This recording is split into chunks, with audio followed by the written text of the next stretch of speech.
Yes, I'd like to call to order Public Property and Parks Committee. Roll call, please. Council Chakutis? Present. President Council LaPierre? Present. President Council Net? Present. President Council Matul? Present. President Council Allensug? Present. All right, first on the agenda. Okay, we have ordered that the Law Department and the Purchasing Department issue a request for proposals to sell the property R. Cannon Rock Road to direct butters only. The request for proposals should state that the property can only be utilized for landscaping and parking only. The property contains 43,117 square feet, lacks frontage on a public way, and is currently assessed at $10,000. Oh, $10 million. Attorney Lamanna, could you explain this? Councilor Meany was approached by someone that was interested in this property and doing some research. It is landlocked. It doesn't look like there's any prospect for this property to be developed.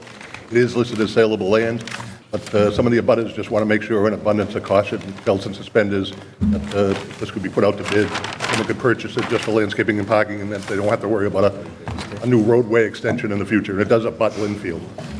All right, does anybody have any questions for Attorney 10,000. Lamanna? That's a typo in the It is order. That's 10,000. my mistake. That is 10,000. I just want the record to So it's reflect. a very limited value. It's a lot of land for that value, but that recognizes it's not really developable. That's an extra zero, Yeah, though. it's next Here's an to extra zero and in it's Oh, it's 10,000.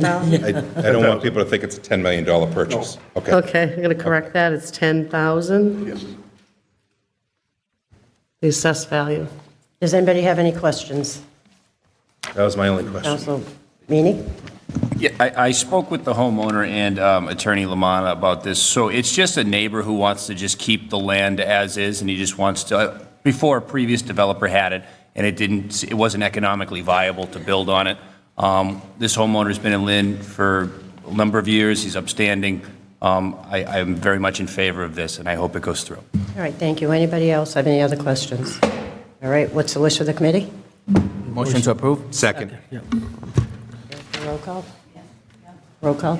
Council Chakutis? Yes. Yes. Council LaPierre? Yes. Yes. Council Net? Yes. Yes. Council Matul? Yes. Yes. Council Allensug? Yes. Okay, second order is order that the Lynn Police Department may donate 5 surplus older model tasers to the Shelbourne Police Department. Further order that the Law Department shall draft a release and waiver of liability to be executed by the authorized representative of the Shelbourne Police Department. Is there anybody here from the police department or Attorney Lamanna?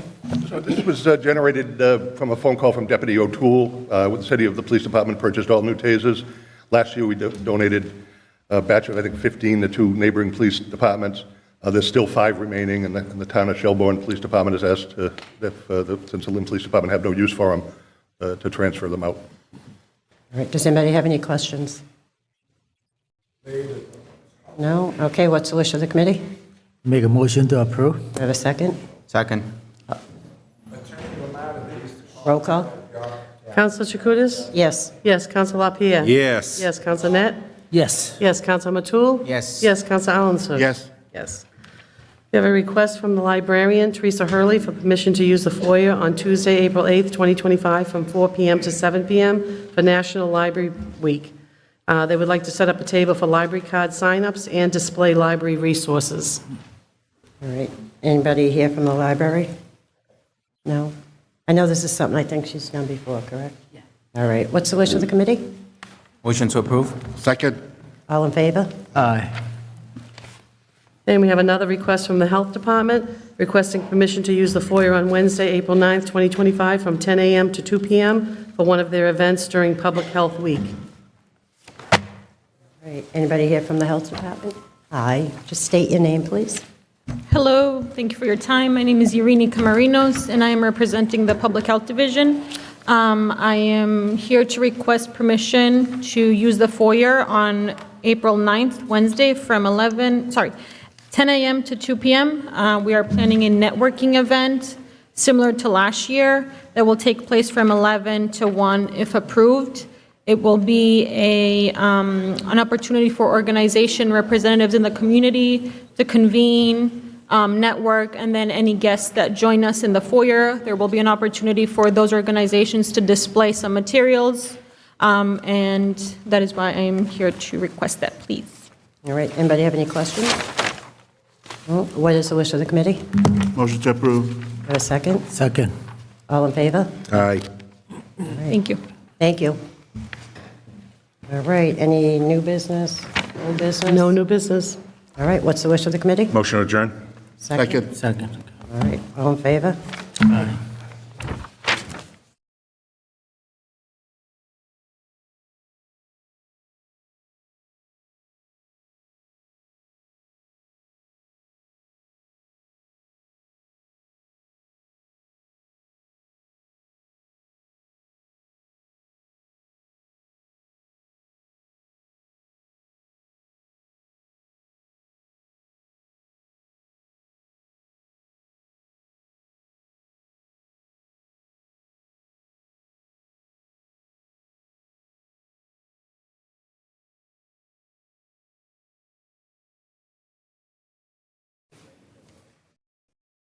Good evening, everyone. Welcome to the Ways and Means Committee meeting. Madam Clerk, I call the meeting to order. Please roll call. Counsel Net? Present. Present Counsel Hogan? Present. Present Counsel Chakutis? Present. Present Counsel Walsh?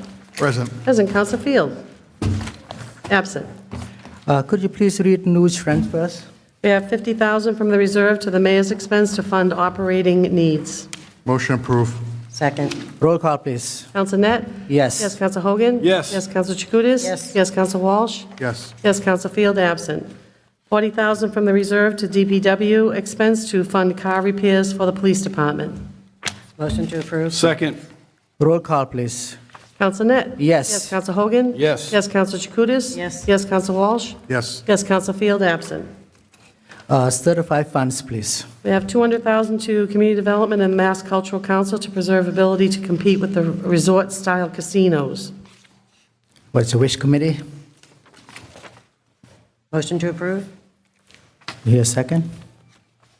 Yes, second. Just Roll call, please. Counsel Net? Yes. Yes, Counsel Hogan? Yes. Yes, Counsel Chakutis? Yes. Yes, Counsel Walsh? yes. Yes, Counsel Field, absent. $15,000 to the Planning Department for the FY25 Lynn Cultural Annual Grant Award. Motion approved. Second. Roll call, please. Counsel Net? Yes. Yes, Counsel Hogan? Yes. Yes, Counsel Chakutis? Yes. Yes, Counsel Walsh? Yes. Yes, Counsel Field, absent. $2 million to the School Department for the 195 Street, Market Street regarding equipment and technology for student programming. Motion approved. Second. Roll call, please. Counsel Net? Yes. Yes, Counsel Hogan? Yes. Yes, Counsel Chakutis? Yes. Yes, Counsel Walsh? Yes. Yes, Counsel Field, absent. And $50,000 to the Mayor's Office for Gun Violence Prevention and Community Programming. Motion approved. Second. Roll call, please. Counsel Net? Yes. Yes, Counsel Hogan? Yes. Yes, Counsel Chakutis? Yes. Yes, Counsel Walsh? Yes. Yes, Counsel Field, absent. Orders. There's no orders to read. Pardon? No orders. Any emergency to all this? All emergency? Just two emergency. The two transfers. Two transfers. Okay. Could I ask for approval for this? What's the wish of committee? For the Emergency. emergency. Motion to approve for the two emergencies. Second. Roll call. Counsel Net? Yes. Yes, Counsel Hogan? Yes. Yes, Counsel Chakutis? Yes. Yes, Counsel Walsh? Yes. Yes, Counsel Field, absent. I think that's it. And so, what is the wish committee? Motion adjourned. All in favor? Aye. Thank you. Meeting.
Counsel Net was here, okay, absent. Counsel Allensog? Present. Present. Counsel Field? Absent. And Counsel Hogan? Present. Present. All right, members of the subcommittee, as has become customary with appointments made by the mayor, confirmed by the council, we normally try to have the candidate for the position just come up, introduce themselves, say a few words. At this time, I'd like to call up Personnel Director Drew Russo to give some background on this position and its filling and the candidate we have before us this evening. Mr. Russo. Thank you, Chair. It's nice to be back. Drew Russo, City Personnel Director. We are here tonight to appoint the first ever Director of Information Technology. It's a position that is established in the city charter under the auspices of the Chief Financial Officer, who is the appointing authority. With the retirement of our longtime network support specialist, Pete Estradius, just last week, the CFO and the mayor, when they knew that Pete was retiring, saw an opportunity to fill this position. It was advertised beginning in mid-December with a 3-week priority window. This recruitment was handled in-house, advertising through our city's social media and website, as well as listing the position with the Massachusetts Municipal Association, which we do for a number of our jobs. We received a total of 21 applications. As I said, the CFO is the appointing authority. He did the review of the applications. 5 candidates were invited for interviews with a team that included the CFO, Danielle Smith from the mayor's office, and me serving as facilitator of the interviews. 2 of the 5 candidates were advanced to a second interview, which included Mayor Nicholson. The CFO tonight requests that you confirm the appointment of Michael Kwiatek. Mr. Kwiatek is a lifelong Lynn resident and has 25-plus years experience in the IT space, including progressive leadership at the Boston Globe and DMB Financial, where he currently serves as IT director. Mr. Kwiatek is here this afternoon. He's happy to take your questions. The CFO is also here and is available to answer any questions that you have about the process. And thank you very much, Mr. Chair. Thank you, Mr. Russo. Appreciate your remarks. If we could, obviously we'll open up to questions from the subcommittee, but we would love to have Michael Kwiatek come before. Welcome.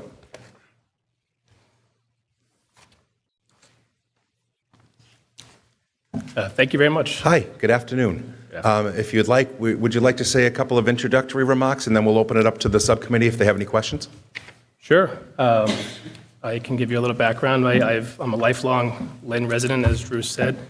I grew up over on Gardner Street, Ward 7, and then later on got married and bought a house near Shoemaker, sent my kids to school there.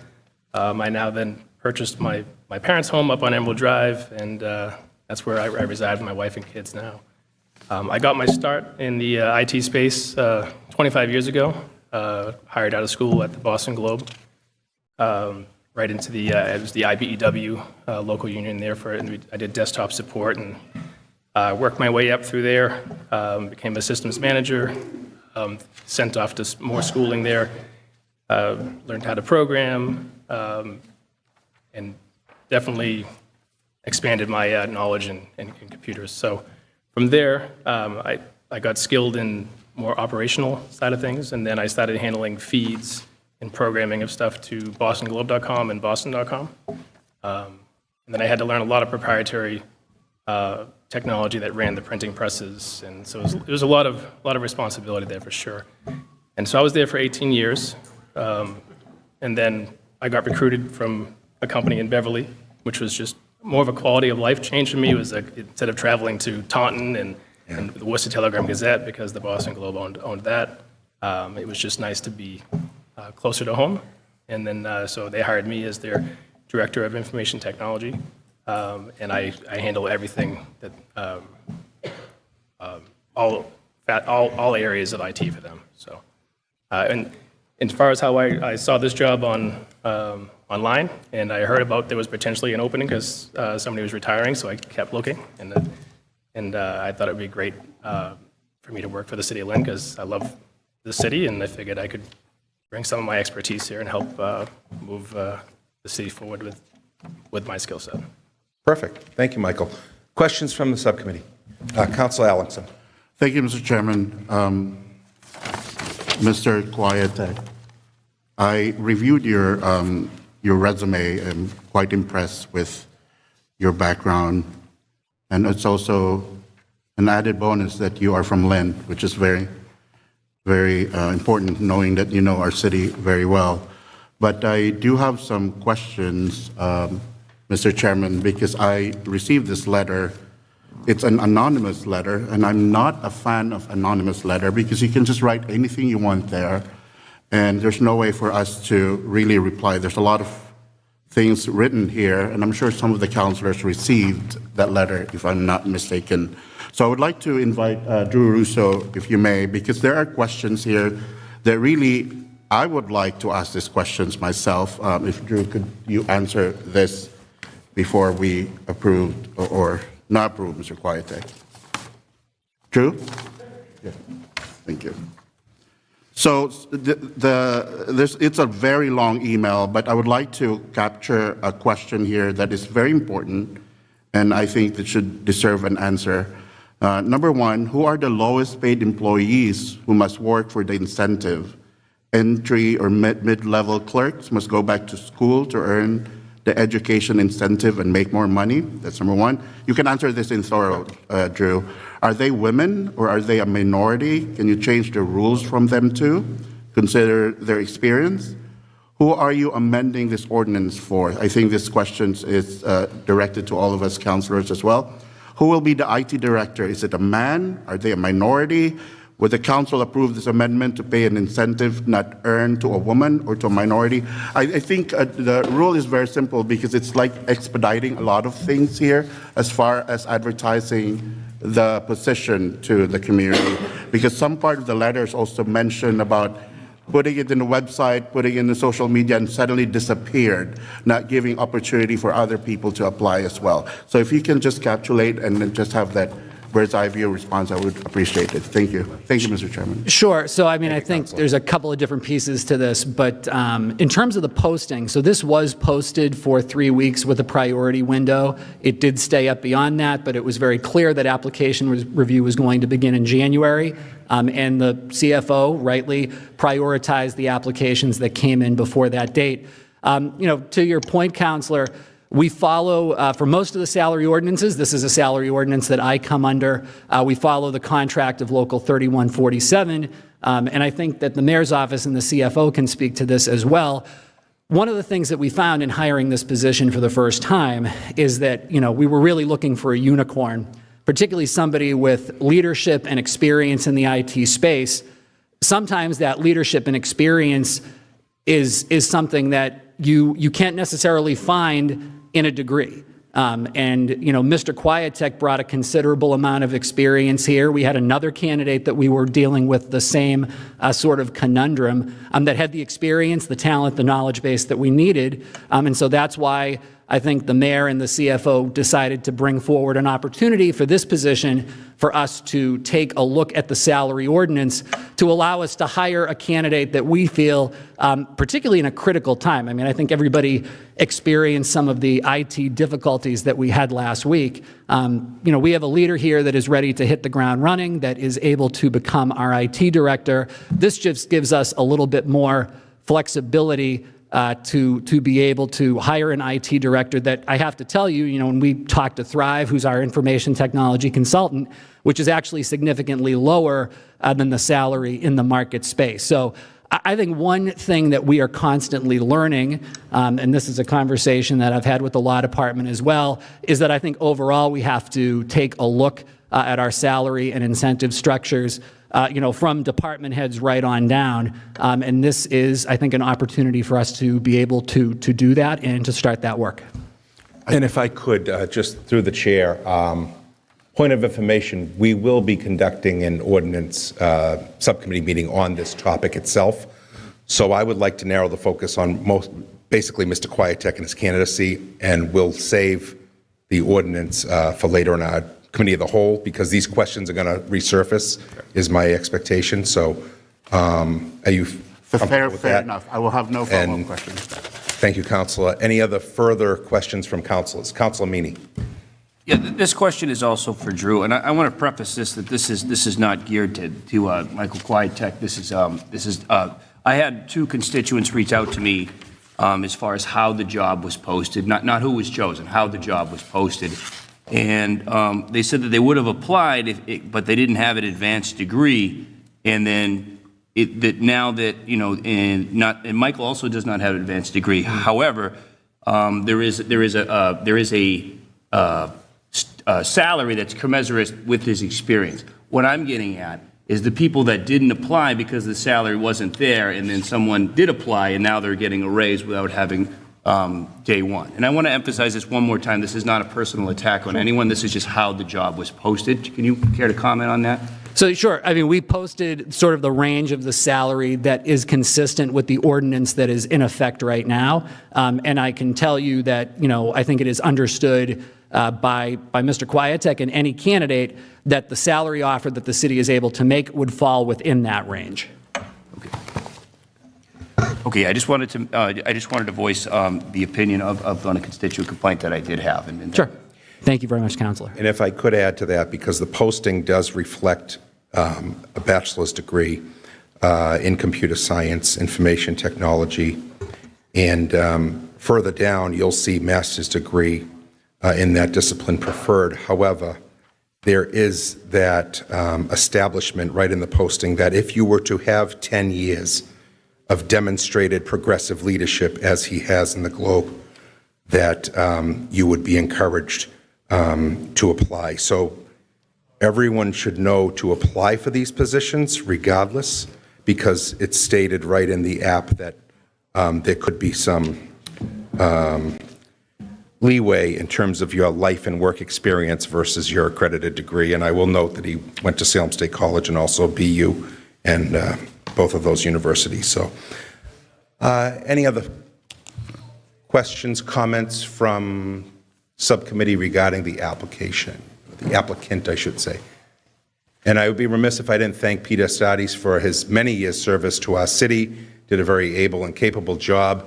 My question really for Michael centers around the ability to do the job as you're coming into a municipal, separate from public sector work, I'll call it, with all the recent hacks, scams, however you want to characterize it, cyber threats and so forth.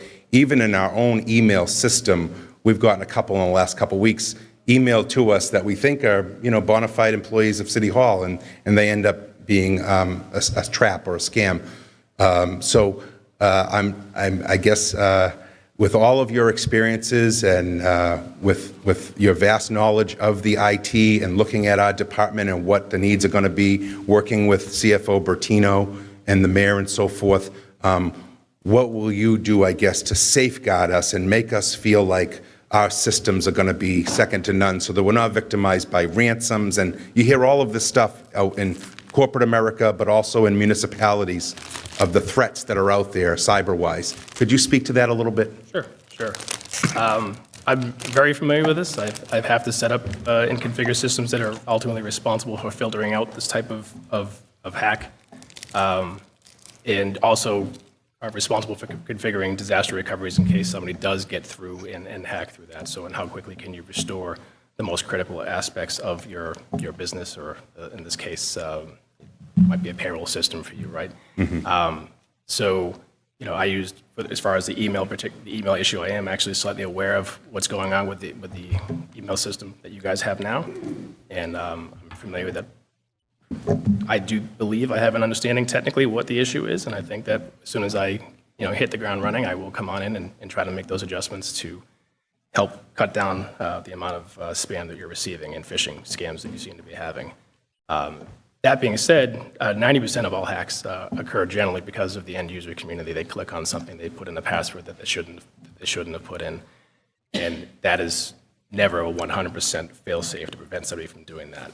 One quick way to do that, though, to really guard against that, is if you put in an Institute MFA, for instance, multi-factor authentication. We're probably all familiar with that. So you type in your password, then it sends you out a text code to say, is this you? Here's your code, put that in, right? If somebody gets your passcode, then it doesn't matter as much because they don't have your cell phone or they don't have an app that you have on your cell phone that allows you for that second factor to get in there. So it makes you significantly harder to hack. In the case of getting hacked, though, somebody gets in there and encrypts your files, for instance, and now they hold you for ransom, you should have backups that are stored and encrypted off-site. And then quickly, you should be able to then take those backups and restore. That doesn't remove the leak, though, right? You still have to figure out where that happened. So very quickly, you'll probably get that shut down again, right?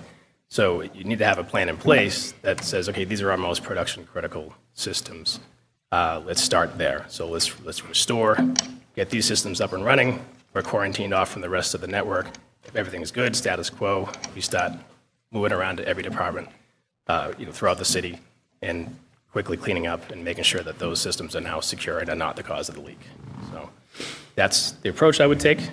It's every place so between the Globe and DB Financial, we have different systems. I have to get up to speed quickly on what you have here, what's specific to Lynn. Sure.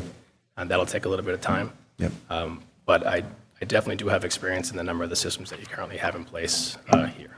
Sure. Thank you, Michael. Any other further questions from the council? Yes, Councilor Maggie Madry. Thank you. Just a follow-up question.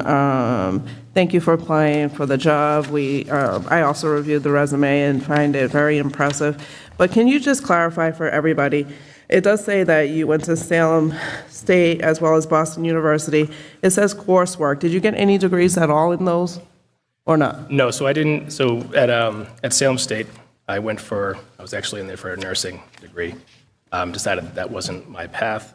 I saw BU had a corporate education center that was specifically geared in IT space and the technology that you will use in the real world, basically. So not math classes. It was learning how to support Active Directory, how to configure switches, how to manage firewalls, all the stuff that you're going to actually use in the real world. And then right from there, the Boston Globe was running a recruitment, and of all the candidates of the 25 kids in the class that I was in, I was the only one who was already certified and while I was in class, and they hired me right out of school there. Thank you. Mm-hmm. Thank you, Council. Any further questions or comments from the committee? Seeing none. What's the wish of the committee? Is there a motion? Motion to approve, Michael Quietek. I have a motion to approve by Council Field. Second. Second by Councilor Hogan. Any further discussion on the motion? As you know, will be a recommendation later on to the Committee of the Whole. Seeing no more discussion, Madam Clerk, call the roll. Counsel LaPierre. Yes. Yes. Counsel Net. Yes. Yes. Counsel Alonso. Yes. Yes. Counsel Field. Yes. Yes. Counsel Hogan. Yes. That passes. We'll see you at the regular meeting. Thank you very much. Motion to adjourn? Motion to adjourn. Second. All those in favor?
Good evening, everyone. Today, March 25th, 2025, I would like to call the Utilities Committee meeting to order. Roll call, please, Madam Clerk. Councilor Alonso. Present. Present. Counsel McLean.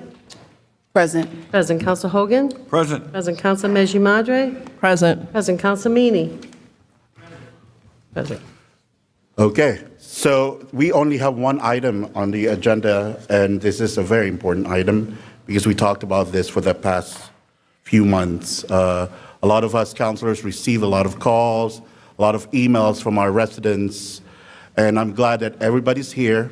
I am happy also that the National Grid folks are bringing all of their important point persons to be here. So if there's answer that another one could not reply, another representative could follow up. Thank you also to Councilor Lapierre for nonstop calling me even at the late nights, even during dinner or movie nights. Stop calling me to follow up just to make this meeting happen. Thank my parents and in-laws, really. I think they're also members of the senior center and our Mass Senior Action Council. So even during dinner or movie nights, stop calling me I would like to acknowledge our guests just to make before we this meeting start. happen. This is a very quick meeting because I want to make sure that I think they're also members of the talk more. senior center and our Mass Senior Action Council. Even during dinner or movie nights, Damaris, so I would like to acknowledge our guests just to make this meeting happen. This is a very quick meeting because I want to make sure that I think they're also members of the Talk More, Massachusetts, National Grid, senior center and our Mass Senior Action Council.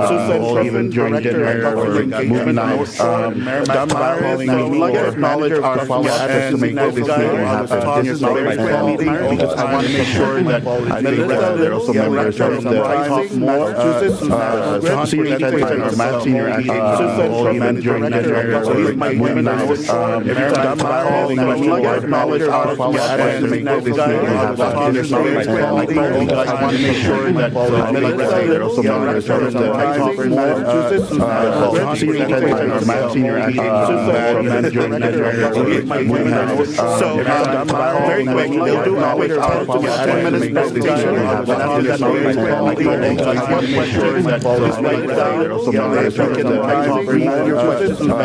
senior center and our Mass Senior Action so very quick, we'll do our 10 minutes presentation. After that, I want to make sure that they're also members of the senior center and our Mass Senior Action.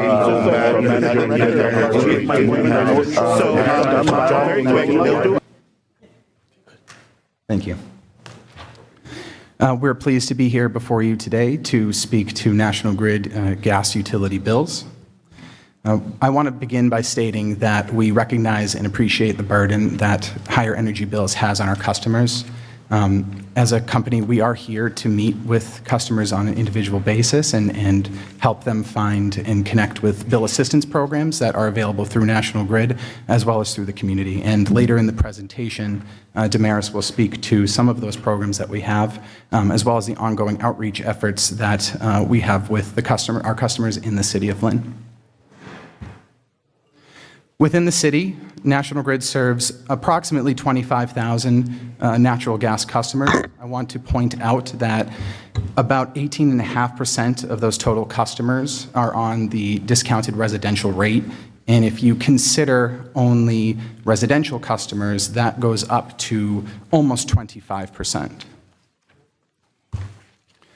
I want to talk a little bit about the components of your gas bill, and there are two main components. It's delivery and supply.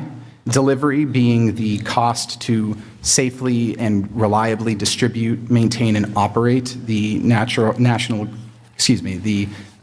gas system, and it also includes charges for programs, mandated programs like Mass Save, low-income programs, and Gas System Enhancement Program, which is also known as GSEP. On the supply side, the supply charge refers to National Grid's cost to purchase gas without markup or profit. So in other words, our customers pay exactly what we pay for natural gas. In a deregulated market like Massachusetts, consumers also have the option to contract with third-party gas suppliers if they do not want to be on the National Grid basic distribution rate.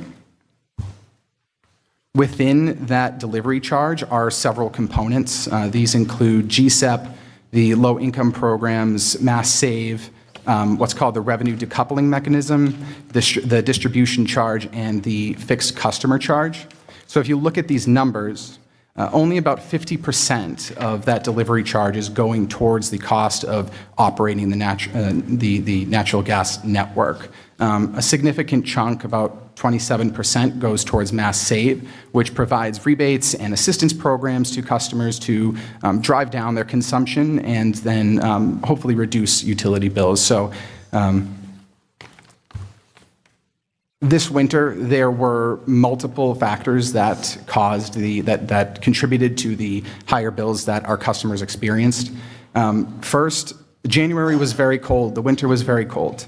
In January, we saw 9.4% colder temperatures than the 20-year average. I believe compared to January of 2024, it was about 15% colder. So what does that mean for our customers? It means that even if your temperature, if your thermostat was set to the same setting, your gas heating system was working far harder than it normally would have to maintain those same temperatures. So that will and did increase usage. We saw about a 24% increase in the amount of usage from our customers. So that did contribute to those increases pretty significantly. At the same time, the approved rates increases that went into effect in November of 2024 were about 25.42 cents higher than the winter season in 2024, the previous winter season, so 23 to 24. Most of that increase was attributable to funding for Mass Save program, and then a small percentage of that was also due to some supply increases from the previous year. At this point, I do want to turn it over to Damaris to talk about some of our customer assistance opportunities. Do you want to go to the next slide?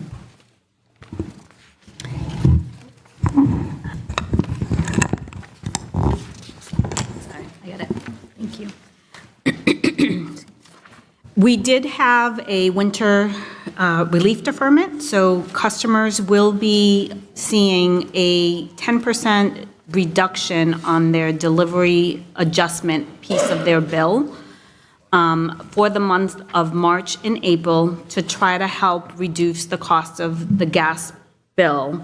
Those will be recuperated back in the summer months when the gas usage, is a lot less. We also do offer customer assistance programs. The more popular ones, obviously, is the discount rate. You can receive a 25% discount on your gas bill if you receive a means-tested benefit. And some of those means-tested benefits, some of the popular ones are SNAP, Mass Health, fuel assistance. All of those things do provide you a discount of 25% off on your gas bill. We also offer an arrears management program, which is for anyone who owes over $300. They're 60 days overdue, and they have to be on the discount rate, but you can have your balance forgiven up to $12,000 in a year. So the maximum amount that can be forgiven is $1,000 a month if you qualify for the program. And every time you make an on-time payment, a portion of your bill is forgiven. So we encourage all of our customers that are on the discount rate and they're having a difficult time now paying their bills, if they have in arrears, that is the best program for them to enroll in. We also offer special protections in case you need some type of protection on your account from disconnection. There's a medical protection. We also offer an infant protection for children under 12 months old, and we have an elderly protection for anybody over 62 years old. If everyone in the household is over 62 years old, you can also have your account protected.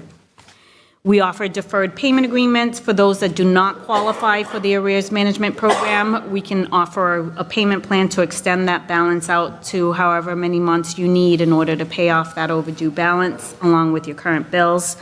There's budget billing, obviously, that's so that you can normalize the amount of your bill every single month to pay the same amount every month. So that helps with the peaks and valleys of the bills, especially if you're in gas. You have higher bills in the winter, lower bills in the summer, and this will levelize things for you on that. And then obviously we have third-party notification and bill extenders. Now, we do also, in our bucket of the advocacy and what we offer, we refer customers to the Good Neighbor Energy Fund, which is for our moderate income customers that don't qualify for any of the federal programs. There is the Good Neighbor Energy Fund. You can go to the Salvation Army and get a $400 grant applied to whichever utility that you'd like. There's the RAFT program that helps with not only mortgage, rental assistance, but they also help with utility bills if you're having an issue with paying off your bills. And obviously, one of the best programs is the Home Energy Assistance Program, which is also known as Fuel Assistance. It's a federal program. And they help pay your winter bills during the winter from November 1st all the way to April 30th. And they'll pay whatever your heating source is. So if you heat with oil, gas, propane, sometimes pellet stoves, whatever it is that you're heating with, the HEAP program will assist with that. You can go to the next one. We do have assistance that comes here to the City of Lynn every fourth Tuesday of the month.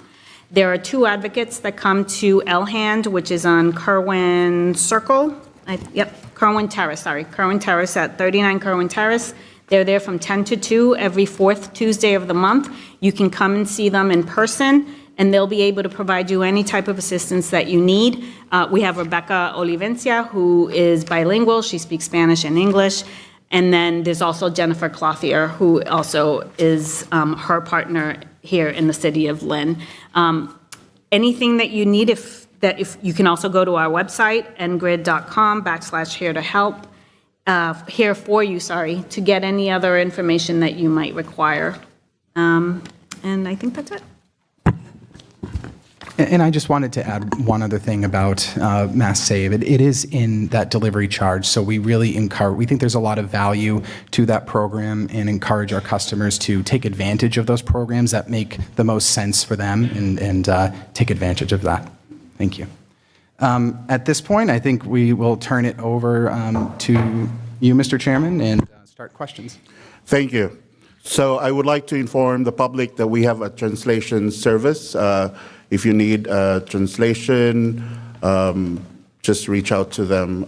Also, there's other representatives of National Grid who can talk to you one-on-one if you have any issues. I saw a lot of our residents here with bringing their own bills or National Grid bills. Maybe they can talk to you directly if you have that. So let's start the public hearing. You can fall in line in the podium and you can ask questions. We'll start with Pam of the Mass Senior Action Council. Pam, take the ball rolling. Thank you, Counselor, our chair, today, and thank you all for coming to Lynn. Just to be clear, and you all let me know if I'm incorrect, I believe that you've done a great job in Lynn reaching out to let people know what the programs are. The problem is those that don't qualify for the programs that are just over. We look and we see that National Grid, made over $4 billion. And I know that's not reflective in your salaries, but it is reflective in many salaries. And what our understanding is that whenever, I know me personally, whenever I've called Mass Save to come to my house, the guy came and left me like 6 light bulbs. There was no big savings there. So the delivery charge that is supposed to help people, I don't feel that it is helping the folks that need it. I've got people here that are willing to share their bill, that their delivery fee is more than their usage fee. There's people that are gone all day long, and then they still have a $200 bill in an apartment, a single person living alone. So, we have asked our our state delegation to also meet with the Department of Public Utilities because something isn't right. It's not working for the residents, and the company is making billions and billions and billions, and again, you can blame everything on Ronald Reagan and deregulation. But today, I believe that people want some questions on why their delivery charges are so much higher than even their usage. Anybody want to go? Okay, go ahead. Next, please. It's first come, first serve. Whoever reached that microphone. Okay. Sorry. So I'm a long time resident of Lynn, and I did some research regarding why our bills were so high. And I think people need to know why. First of all, National Grid has the highest cost per kilowatts across the country. In Massachusetts, we pay the highest for our gas across the whole country, just so you know, okay? Second of all, the reason why our delivery bill is so high is because people who are in charge of our state have shut down nuclear and coal plants, so our gas has to be delivered to the state. Because when I looked at my bill, I said, $200 for delivery? Where is this gas coming from? It's coming from out of state. Because they've shut down the coal plants, and because they're trying to basically make us energy efficient, we're all paying more money. We're all paying more money. Can you put the slide up that shows Mass Save? Because the other place that we're spending money that we didn't agree to pay, nobody asked me if I wanted to pay, some of my bill is Mass Save. Now, and I'm all for helping people, and I've taken advantage of being helped in the past, but why should I have to add to my bill that's already so high to Mass Save when I never said, yes, I want to give that extra money? I mean, my bill went from $400 to $600 in 1 month. I live alone. I have nothing on. How did that happen? How did that happen? We want to know why. You're able to charge us the most across the whole country. Okay? National Grid. Why? Well, National Grid is separated out from the generation and supply side. So what we are purchasing in terms of electricity and national gas is at cost to you. So what you are paying us is exactly what we are paying. We're not involved in the generation side of the business. Additionally, what our revenue is regulated by the DPU and approved by the DPU as well. So it's not like we are, making. It's not like our revenue and our profit is going up. I understand, because the DPU increased the cost, and actually Maura Healey approved of the gas hikes. So this conversation really should be happening with Maura Healey. So we, as citizens of Lynn, believe me, I know what it was like, because I called the gas company the minute I saw my bill, because we're all on a limited income, and this is what's happening. They're taking away our right to actually heat our home and live sensibly. And it's wrong, and it needs to stop. It needs to stop, because first of all, we should be able to opt in to give extra money. I can barely pay my bill. I have to give extra money. Nobody asked me if I wanted to give extra money. So I think this is just something people have to be aware of what's happening. It's a much bigger problem than just delivery. Thank you, Maria. John, thank you. Yeah, you can clap. I'm clapping too, because I'm paying a lot in my bills. But I want everybody to know that I saw them taking down notes. So if you guys could talk after, exchange numbers or emails, you can email me too. I'll make sure I'll forward it to them. And to those who are speaking, if we can, I would like to respect everyone's time. If we can do like 2 to 3 minutes at the most, so they could also have time to respond as well. That's it. Name, and I forgot to mention this, you have to say your name and your address, please. Calvin Anderson, 12 Concord Street, and I will not repeat, I will concur with the two previous speakers. In fact, the first one, Pam, was talking about really the payback that we get as citizens for the Mass Save program. I've been reaching out for years, and I get either they stand us up for an appointment, then I find out that it's really a program where they farm it out to private contractors, and then they throw in some discounts for you, et cetera. I need 5 windows, and I can't get a straight quote without the rigmarole. So make this more streamlined if you're going to do it. We know it's a state, what do they call it, a state mandate unfunded. So I hope some of the state legislators that are in the room are starting to look at this. You know, taking a look at that little piece of the puzzle is important. Mass Save is a good program, but not when it's on the backs of everybody else. Now, I got a suggestion for these, the bills we get. I'm the kind that looks at the little the little bar graphs you have, but when you go back a year for only 1 month, I'm suggesting you run 2 full years so that, you know, I can I can't control the unit cost of the kilowatt hours and the therms or whatever the gas is, but I can look back and try to keep that line the same or less than the one before. And I did that pretty much this year. My 3-month spikes were everybody's 3-month spikes this year. And I was like closing off rooms, turning I was living at 64 degrees.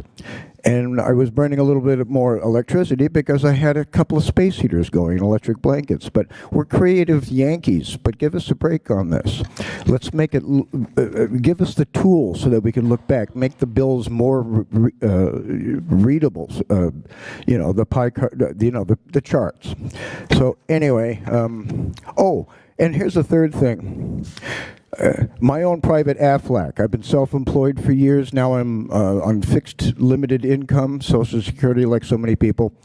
In case I have a devastating illness, the last thing I want to do is get in debt. So when I get a bill for $100, I systematically always write a bill for $250 to $300 to both utilities. I'm with National Grid on both, gas and electric. And if I miss a payment, in fact, one got lost in the mail last 2 months ago, I get a nasty call from you folks. You never thank me for the interest-free loan I give you all the time. So, you know, have a heart. Take pity on old people. I certainly encourage you to stay after and give us your information, because if you are having trouble talking to Mass Save, we do work very closely with partners at Mass Save, so we can certainly reach out to them on your behalf and connect you. So thank you. Before, ma'am, I just want to make sure that whoever's speaking to speak slowly, because our translators are catching up with you. There's a lot of people listening to our translation service. Also, Calvin, we'll make sure it's live. We'll make sure our legislators will see this video, tag them, or whatever, so they know about the conversation here. My role is very simple. I'm your traffic enforcer, okay? I'll make sure that you guys are not talking too much, make sure that everybody is limited to a certain degree. So name and address for the record, please. My name is Mary Sweeney. I live at 50 South Common Street, between the Greek church that did the celebration today and the Armory, okay? And I come at this from a slightly different perspective than probably anybody in this room, because I belong to a community solar farm, and I have a unique question, which I have asked National Grid over a number of years, and I've never got an answer. So if you look on the paper I gave you, it has the front page of my portal, my community solar farm. And you will see there that my lifetime production, 8 years, is 48,900. It's all there on the paper for you. You don't have to write things down. 48,968 kilowatt hours. Then, if on the inside you turn to the one that's marked page 5 of 7, this is my little spreadsheet that keeps track of my kilowatt hours over the past 8 years. And lo and behold, my usage has come to 32,193. There seems to be a missing 16,000 kilowatt hours. So question 1, where have they gone? What are you doing with them? I'm not complaining about my bill, because most months I get a nice bill from National Grid that says, you don't owe any money. So I'm not talking about that. I'm talking about the missing 16,000 kilowatt hours. And then, remember, that's just my percentage of the farm. My farm is at 4 Middle Road in Newbury, Massachusetts. And by the way, you do not have to be a property owner to join a community solar farm. You can be a tenant. Hold that thought. Okay, so at my farm, there are many other people. And I strongly suspect that they too might have a discrepancy. And you know, besides my farm at 4 Middle Road, there are many other farms in the state of Massachusetts. Now, if they too have a discrepancy, where is it going? Is it going to people like this who would welcome to share some of my kilowatt hours? Or is it going to somebody's corporate something? Could be. Or is National Grid selling those kilowatt hours at a bit of a profit to people who sign up for, I'll do the green energy plan? That's what I want to know. And if I am providing the kilowatt hours, I too wonder about, why I'm being charged for the solar something and the distributive something and the energy efficiency when I seem to be doing all the legwork. That's what I think. Thank you, ma'am. Good. Next speaker, please.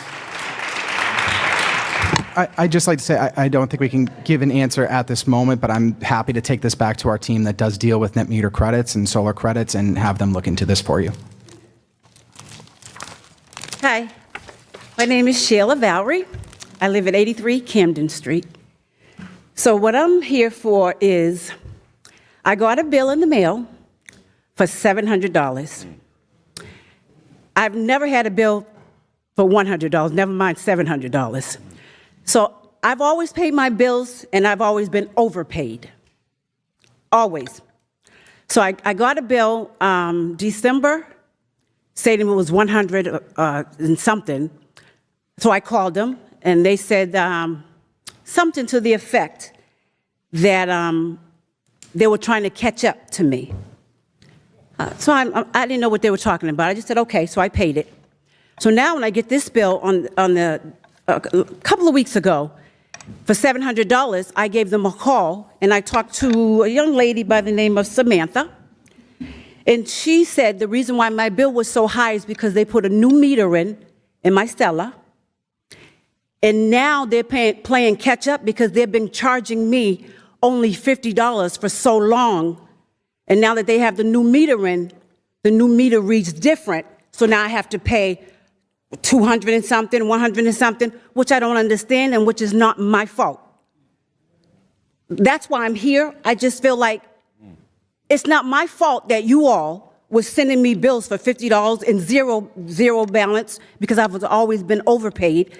So for 3 or 4 months, I never even got a bill because they said, you're overpaid, you're overpaid, you're overpaid. And if I give you my account number, you can go, you see all that. How did I get this $700 bill? I don't know. And I really, truly need to figure this out. And I'm praying and hoping that you guys can help me. Definitely, I will get your account number, your information after this.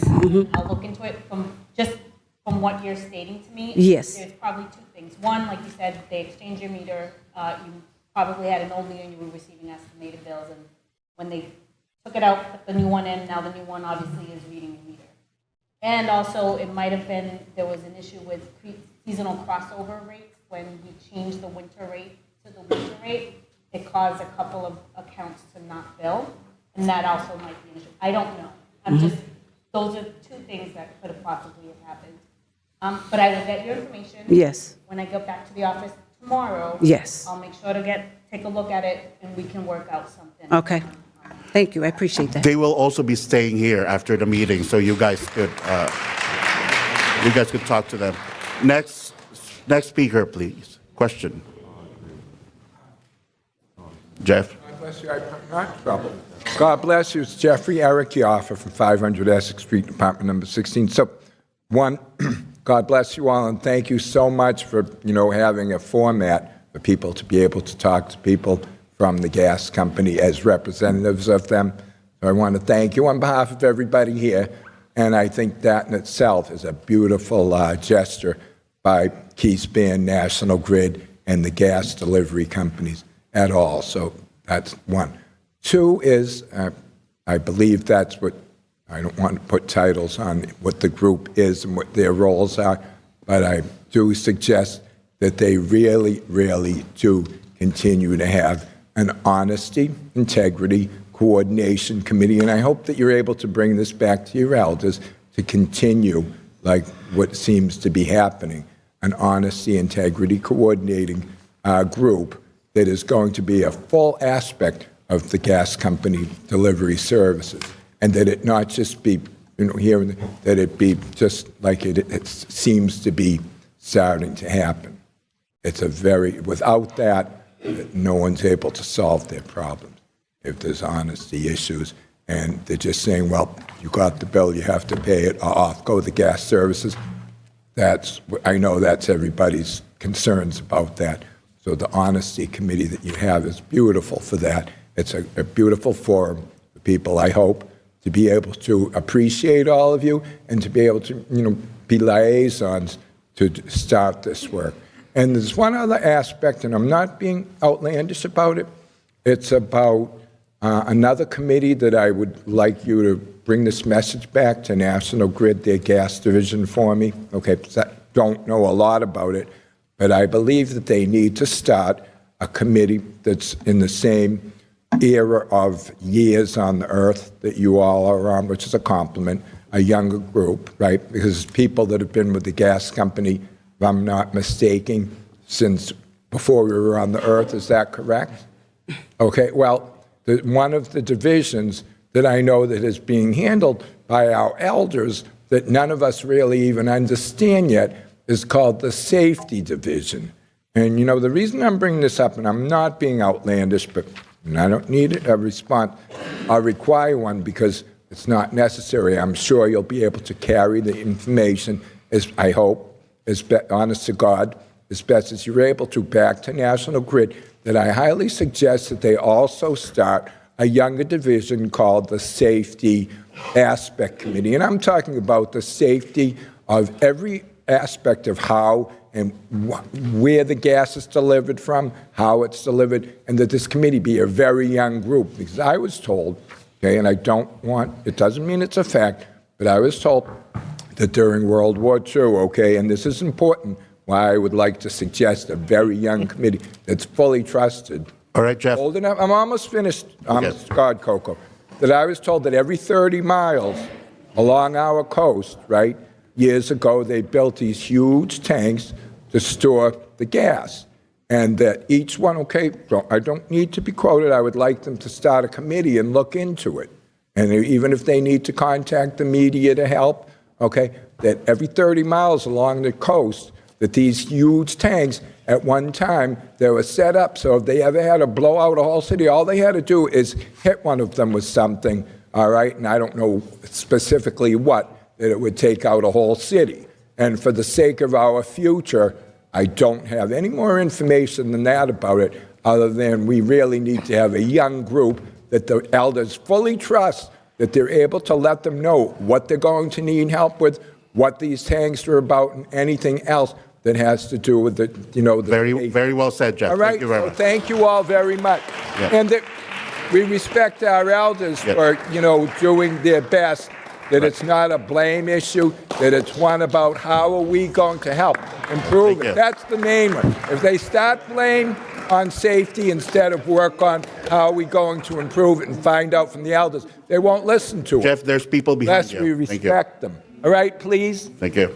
So if you could bring that back to the floor. I just finished one. I know. Name and address, please. My name is Cheryl Matsubara. My address is 46 Lambert Ave. I live in a two-family that I've owned for 27 years. I have a lot of concerns about my bill, but I think two things that we could use right away is if you're on auto pay, you need an alert of some sort when your bill is jumping and making everything else in your account overdrawn because it is so unexpected. The percentage of the jump in my case was 3 times my monthly. I thought course, they thought the bank made a mistake, but they didn't. So that's one. Also, that paper, I'm on paperless, but that compare to your neighbor, I don't really want you to spend any more money sending that out to reprimand me about what a terrible neighbor I am and how high my usage is. Send it to me paperless. It is costing a fortune to send that out, and it's wasted money. It's environmentally irresponsible, and I don't really know what it really helps people do. I don't think anyone has their heat at 75. Maybe they do. Also, the push from Mass Save to convert to gas, I feel like hasn't been a huge payoff, at least at my house. My first floor tenant still has oil, my decision, and I have gas. They paid this year with higher rates, 35 or 37% less with these high rates of oil compared to what I'm paying for gas. It's just hard to justify and hard to make sense of this, even with the explanation. Also, the Mass Save push to keep converting to like splits. Now you have to be 100% with splits to use them for AC to get any sort of rebate.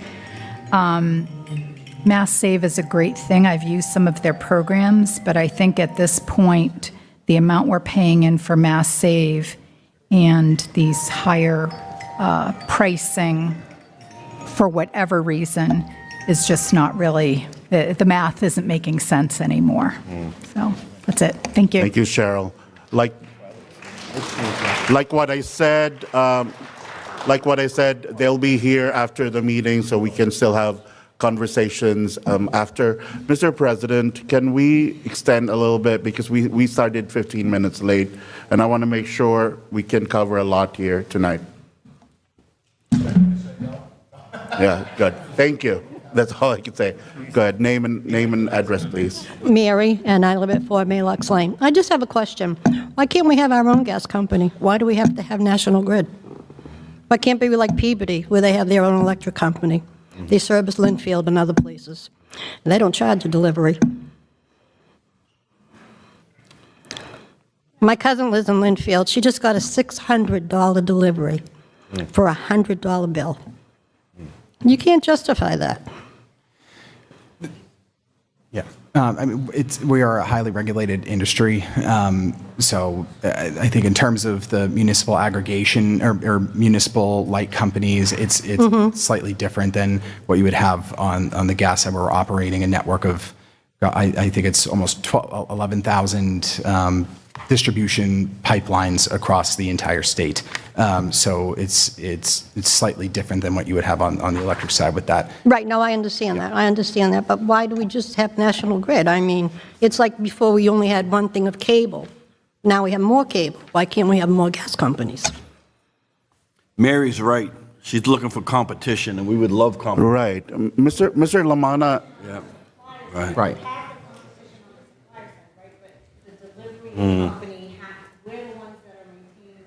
Right. Right.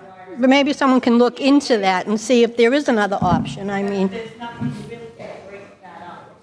because all those programs you offer up there, half the people can't get them. Correct. So what's good is that? I mean, so what, you're going to have a $700 bill? You said you can go to the Salvation Army. Half these places don't even have money anymore to help you out. I don't think they can answer that, Mary. Mr. Lamana, Attorney Lamana, is this something our city could do research about the Peabody experience? Can we? This is the first time I heard of this, and that's why I just asked. I don't know. I'm just asking the question. You know? It's just nice to know about. Okay, thank you. Thank you very much. One more speaker before we turn over to the council. Go ahead. It's my neighbor. I have to. You have to, yes. Peggy Belanger, Merrill Ave. I'd just like to know why it cost $352 to bring in $174 worth of gas. Anybody? Sorry, could you repeat that one more time? I'm sorry. My gas bill for last month was $352 to bring it in and $174 usage. We bought this house in 1977. When we bought it, we had a old coal-converted oil burner. We should have kept it because I'm paying more now than I did with oil for 50 years. We'd be happy to take a look at the bill and see what is happening in your circumstance afterwards. Is that? Yeah, because you also have to look at what Yeah. we just went over.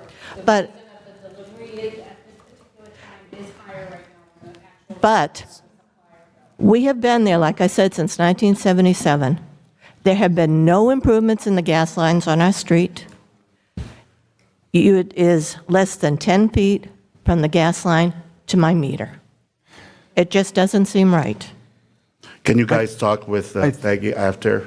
Yeah, and I just would say that if you're looking at like the rates for gas are operating on peak and off peak. So if you're looking over the summer, you would expect for your usage to decrease, for your bills to come down. But then the rates for supply side are going to come up when it is, we're entering that peak season. Well, Maura Herritley gave you, a nice rate increase, and she also stopped gas lines from coming into Massachusetts. So, it's not fair to the consumer. None of this was voted on. None of it went onto a ballot, and I just don't think it's right. What should people who are retired on a fixed income give up? No, I understand. And looking back at our presentation, that we do see that the rates are 25 cents higher than they were last season, and a good chunk of that was due to the Mass Save program. So only a small piece of that was due to national. We didn't vote on the Mass Save program either. I understand. It was just forced on us. Thank you. Thank you, Peg. Councillor Meany. I wanted to ask this question. So currently AI consumes 9% of the overall energy consumption in Massachusetts, and this happened in the last 5 years, and it's expected to double in the next 5 years. The way you guys currently bill out is the more energy you use, the better rate you have. So this isn't a surprise that AI and artificial technology, the energy demand is breathtaking. So you guys are they're consuming an all-time high amount of energy, and you're giving them a rate, and you're passing that expense on to the consumer. I just wanted to figure out what policy, if you're trying to actually help residential power decrease, wouldn't it make more sense to start billing the information technology companies at a higher rate instead of a decreased rate when they consume more energy? I think we're happy to have that conversation with you directly. I don't have an answer for you for that currently, just because it's a little out of my wheelhouse. But, okay. We'd be happy to have a conversation with you on that. Thank you. I have another question, if that's okay. Okay, go ahead, Councillor. So another question is, how much money has National Grid borrowed to meet the Mass Clean Energy and Climate Plan 2050 so far? It was passed 2 years ago. I see them writing those questions. If you know the answer, We'll you follow can. up with you on that. I don't know that number. They don't know the answer. Council President Walsh. Thank you.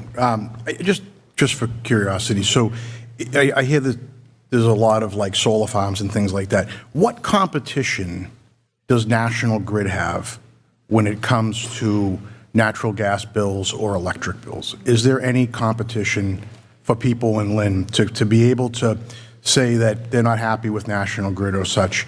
What is their options? Well, it's on the delivery side. National Grid is the supplier of the distributor of The sole one. So for delivery. On the supply side, there are other options as we're separated out from the supply side. Right. So if consumers wanted to get off of the National Grid basic service rate, they could opt to go with an independent supplier. they could, but they still be subjected to the big rates that are happening with the delivery side of things, correct? Well, it would be separate charges, but they could go to an independent supplier. That's where the competition would be. I guess just one of the things I want to say to everybody is, there's a lot of push for a lot of clean energy stuff, and this is going to sound weird coming from the oil guy, right? But just think this out for a second.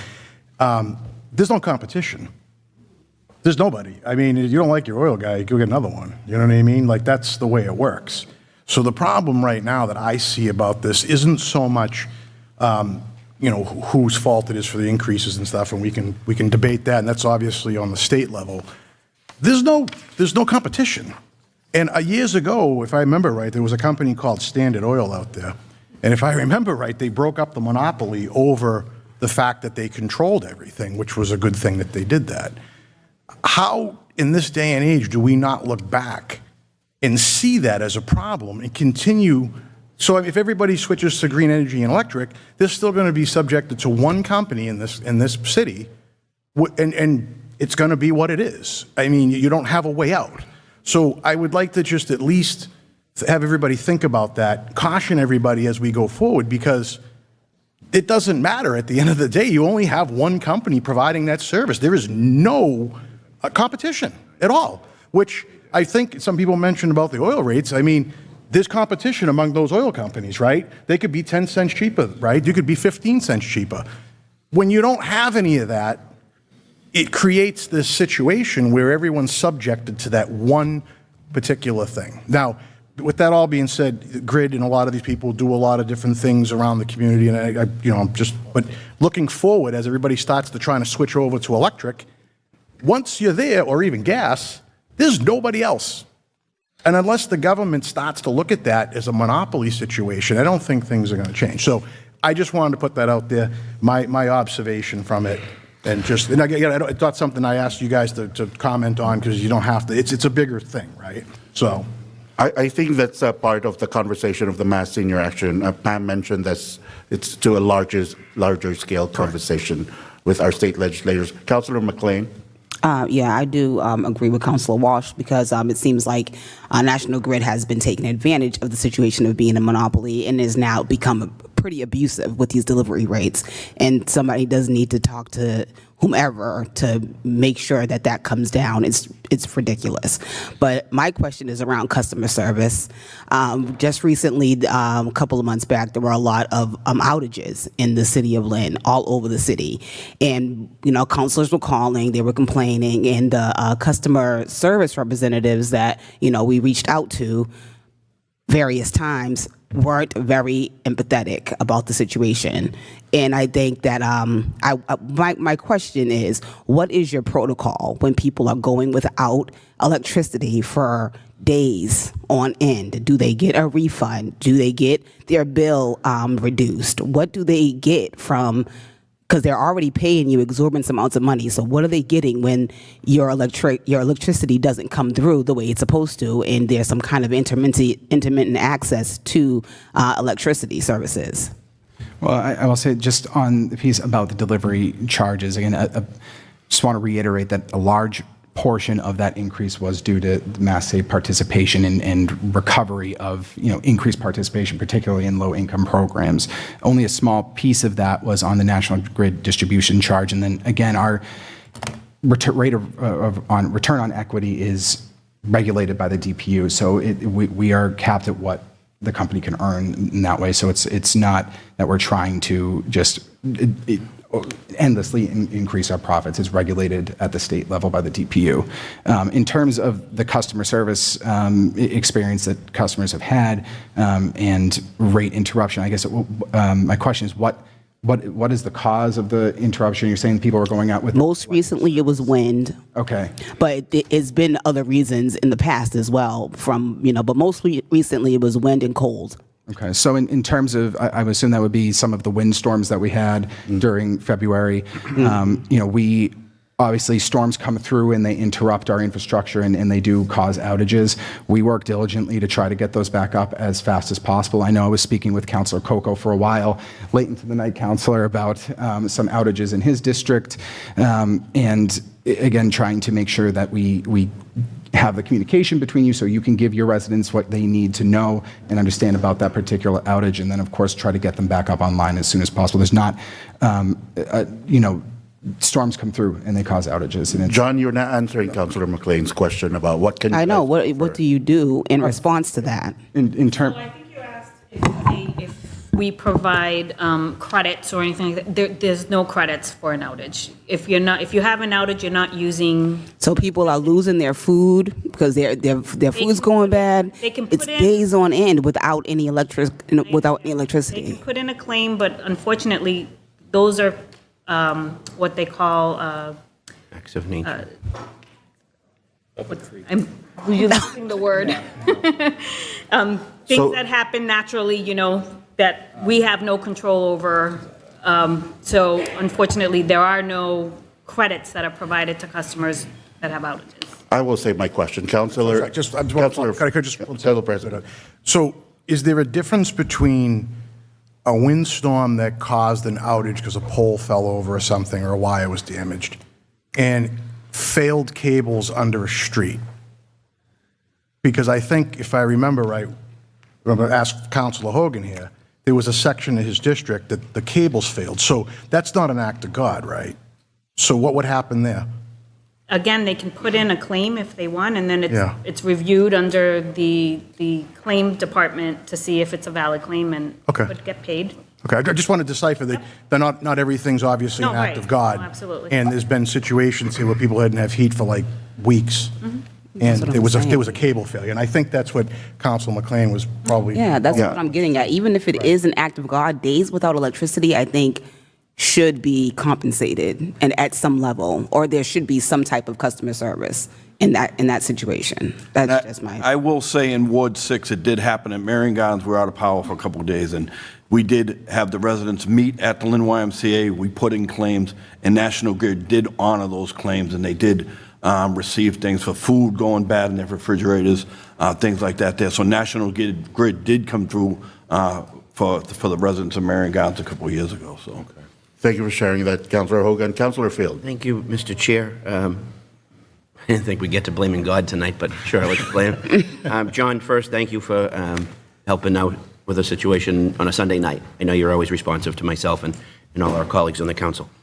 I'm looking at page 5, and it's up on the screen for everybody. And over and over and over, National Grid, the three of you keep mentioning Mass Save. And I'm looking at this pie chart. Is there a particular formula that Mass Save goes by that it would increase that significantly on everybody's delivery bill?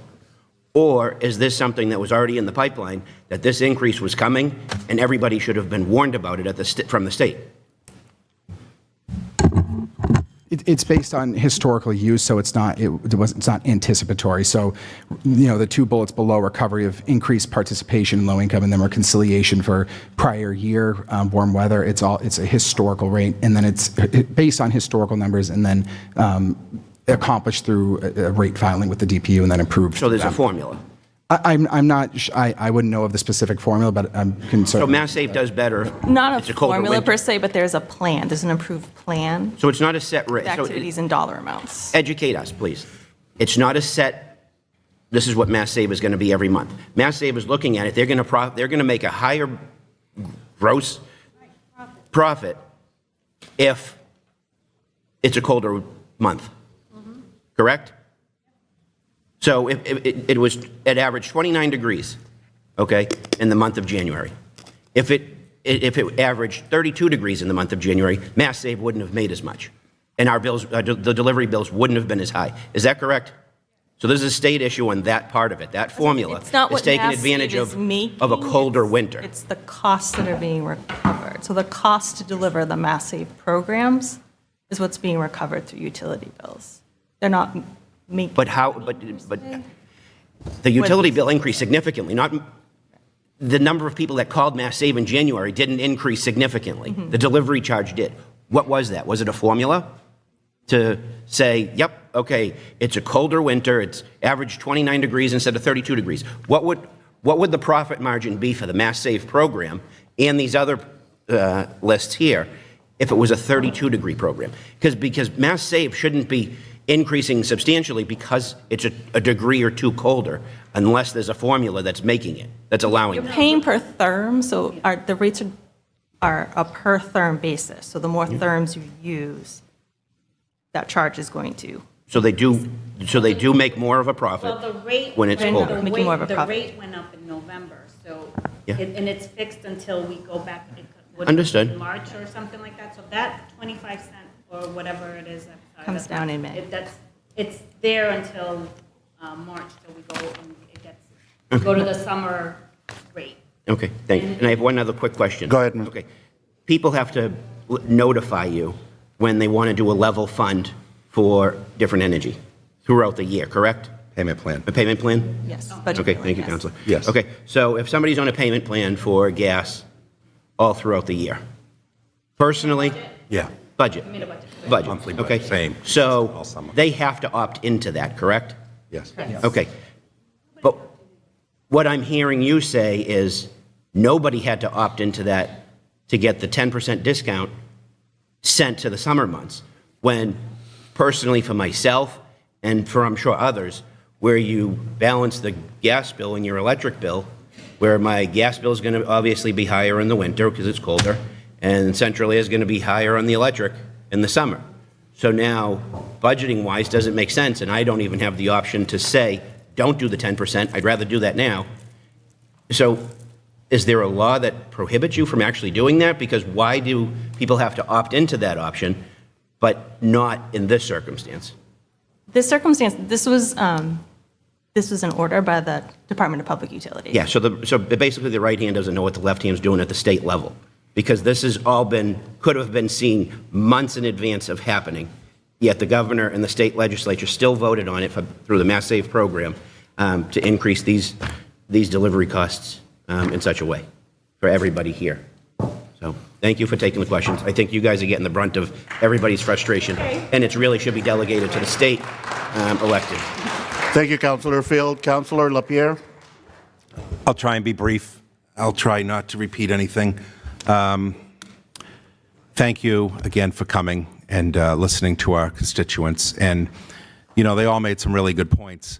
And kind of piggybacking off of Councillor Field, I feel like there could have been way more communication from National Grid and notification, not just from this DPU sort of subcommittee that approved this rate, but, and I imagine they can reduce this rate. It will in March, as you said, this month they'll go into a summer rate, which will be lower, of course. But when they meet in the fall again, like, how do we try to get that word out so that people are able to understand by the winter months, this was the rate that was adopted, this is what I have to prepare for? Of course, there was none of that this fall. There was none of that in our high seasons of heating. So I'm trying to, in my head, you know, action-oriented. What type of action does this subcommittee, and I thank the chair, because I'm technically a guest on this subcommittee. I don't serve on it. However, I do serve on the committee of the whole, of course, where we can bring this up. And all 11 of us can talk about this all night, right? So we're thankful that you're sticking around.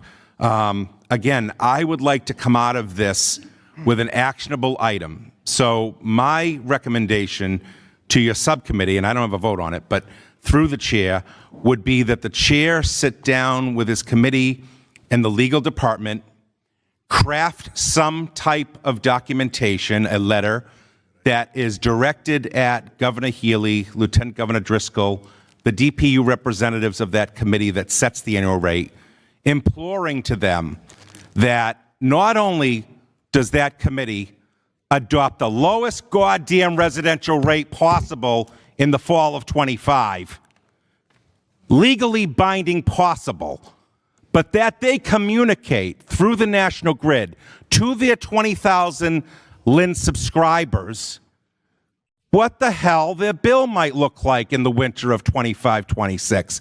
Is that so much to ask? A multi-billion-dollar corporation that's got a conglomerate and a monopoly upon all of us, and we're handcuffed by it all, and we have no reason and no recourse? I respect you for being here. I respect the audience for giving their questions and making so much sense about an issue that we have no answers on. And we're in a Commonwealth that's supposed to pride itself on being the best of everything, and we can't pay our bills. That's a problem, Counselor. I yield my time. Let's get a letter going and let's send it to the important people. Make sure that doesn't happen again. Thank you. Thank you, Councilor Lapierre. This is a perfect way to, if there's no more questions or remarks, Councilor McLean. Yeah, I'm going to make a motion to craft a letter. Who would like to second that? Second. Second, say aye. Aye. Bring him in. Motion carries. What is the last call? Because we will start, Motion to adjourn. I did not close public hearing, so I need to acknowledge you, ma'am. So please come to the podium. I don't think this is. Jeff, yeah, you're done, Jeff. Come on. Talks about the country, the problems, the whole country. Yeah. Cost, problems, that everybody in the whole gets dollars. Name, address, please. Hi, my name is Cheryl Langmead, and I live at 198 Locust Street, Unit 507 at the Stadium Condos. We're all electric there. There's 3 units of 63 residence buildings in each one. And like I said, we're all electric. And my question is, it's been going in my head, is why don't we get, even as a resident, a discount being all electric? Just a question I'd like to throw out there. You guys brought your outreach team here as well. Is there a program for that? You can just converse with her after. Of course not.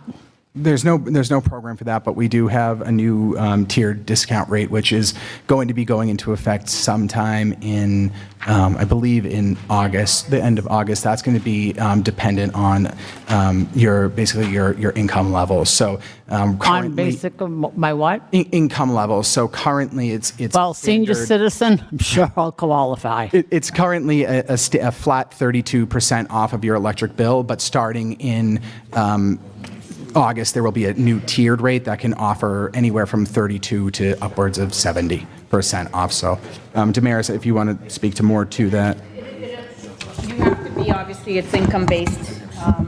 The less money you make, the higher discount you'll receive all the way up to 21%. Damaris, can I make a suggestion if we can talk to her after, because we need to move forward with our main meeting. So, thank you. Okay. Next speaker, please. Hi, thank you. Thank you very much. My name is Barbara Caulfield. I live in Ward 1. I just really have a question to follow up on Councilor Lapierre's statements that could the Lynn City Solicitor look into the laws for the state? Can they get away with this, or is it illegal? So I would just ask if that would be an option also. Very good point. Thank you. Thank you. Yeah, he's listening to you behind you. Noted that. Okay, what's the wish of the committee? Motion to adjourn. Adjourn, second. Say aye. Thank you. What he said, they will stay here. You guys could talk to them as well. I know, that was a lot.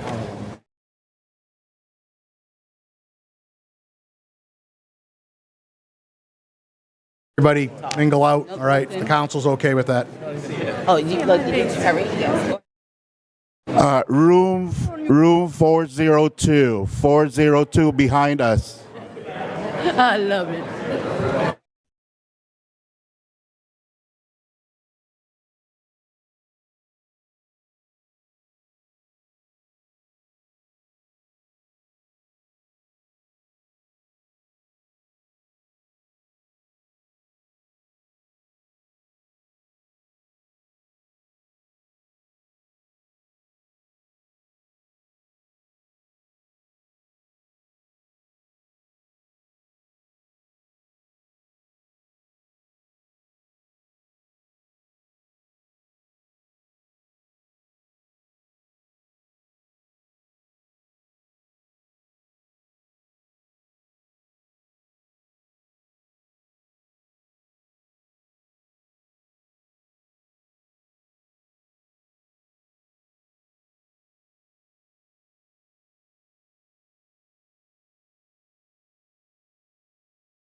I just needed to know, yeah, so, good.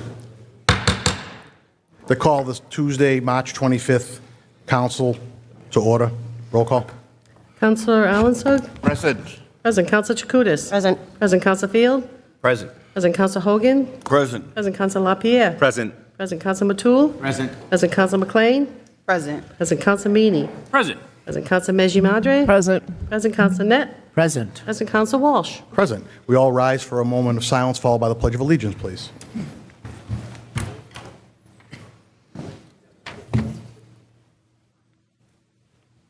Please remember the Dukakis family, Mr. President.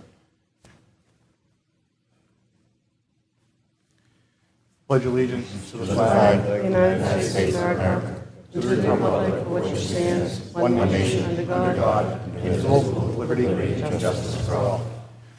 Make a motion to accept the minutes from March 11th.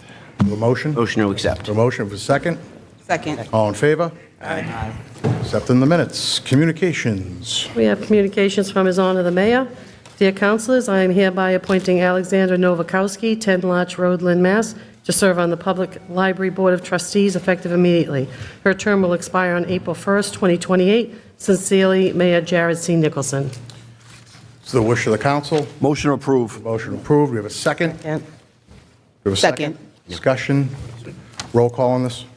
Council Ansug. Yes. Yes. Council Chakutis. Yes. Yes. Council Field. Yes. Yes. Council Hogan. Yes. Yes. Council LaPierre. Yes. Yes. Council Matul. Yes. Yes. Council McLean. Yes. Yes. Council Meany. Yes. Yes. Council Meji Madre. Yes. Yes. Council Net. Yes. Yes. Council Walsh. Yes. Okay, we have another one from the mayor. Dear councilors, pursuant to Section 2-5 of the Lynn City Charter, I have designated Michael J. Donovan to perform the duties of the Office of Director of Capital Projects. I am subsequently enclosing an agreement for services effective April 7th, 2025, and expiring June 30th, 2026. I am respectfully requesting that the Lynn City Council authorize me, as mayor of the city of Lynn, to execute the enclosed agreement. Sincerely, Mayor Jared C. Nicholson. It's the wish of the council. Motion to approve. We have a motion to approve. We have a second. Second. Seconded. Discussion. Roll call. Council Allensburg. Yes. Yes. Council Chakutis. Yes. Yes. Council Field. Yes. Yes. Council Hogan. No. Council LaPierre. No. Council Matul. No. Council McLean. No. Council Meany. No. Council Meji Madre. No. Council Net. Yes. And Council Walsh. Yes. Motion fails. Next item. And the final one from His Honor the Mayor. Dear councilors, I am following up on an appointment of Brett Bennett Jr., which pursuant to Sections 3-9 and 10-2 of the Lynn City Charter was confirmed at your city council meeting on March 11, 2025. I am subsequently enclosing an agreement for services effective April 7, 2025, and expiring April 6, 2028. I am respectfully requesting that the Lynn City Council authorize me as mayor of the city of Lynn to execute the enclosed agreement. Sincerely, Mayor Jared C. Nicholson. It's the wish of the council. Motion approved. The motion approved. Do we have a second? Second. Discussion on it. Roll call. Council Allensburg. Yes. Yes. Council Chakutis. Yes. Yes. Council Field. Yes. Yes. Council Hogan. Yes. Yes. Council LaPierre. Yes. Yes. Council Matul. Yes. Yes. Council McLean. Yes. Yes. Council Meany. Yes. Yes. Council Meji Madre. Yes. Yes. Council Net. Yes. Yes. And Council Walsh. Yes. Motion carries. Communications. Okay, we have another communication from the CFO. Dear councilors, pursuant to Section 3-9 and 10-4 of the Lynn City Charter, I am hereby appointing Michael Quietek to the position of Director of Information Technology for the City of Lynn effective April 14, 2025. I respectfully request the council confirm Mr. Quietek's appointment at your March 25, 2025 meeting. Sincerely, CFO Michael Bertino. I think Council LaPierre, you had this under personnel. Yes, Mr. President, Personnel Subcommittee unanimously approved the recommendation to the Council of the Whole. Michael Quietek. So Second. we have a motion from this committee. Motion to approve. We have a second. Discussion. Roll call. Council Allensburg. Yes. Yes. Council Chakutis. Yes. Yes. Council Field. Yes. Yes. Council Hogan. Michael Quietek. Council LaPierre. Michael Quietek. Quietek. Council Matul. Michael Quietek. Quietek. Council McLean. Council Mr. McLean. Quietek, sorry. Okay. Council Meany. Yes. Yes. Council Meji Madre. Yes. Yes, Counsel Net? Yes. Yes, and Counsel Walsh. Yes, motion carries. I think we have a presentation. Yeah, we have a presentation by Stephen McGoldrick and James Tarr from the Collins Center regarding proposed charter amendments. We want to come up, someone want to come up and speak about this here? Come on.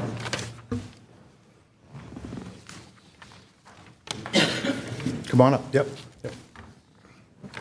I think Joe Scanlon knows his way around this place a little bit.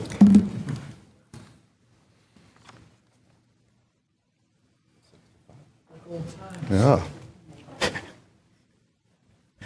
How we doing?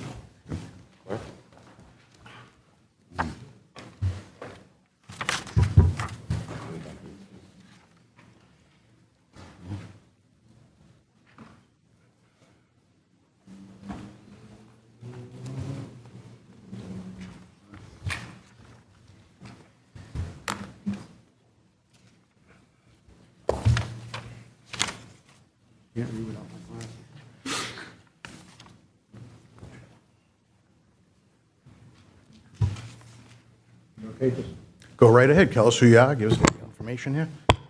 I'm Stephen McGoldrick from the Collins Center at the University of Massachusetts, Boston. I provided technical assistance to the Charter Review Committee.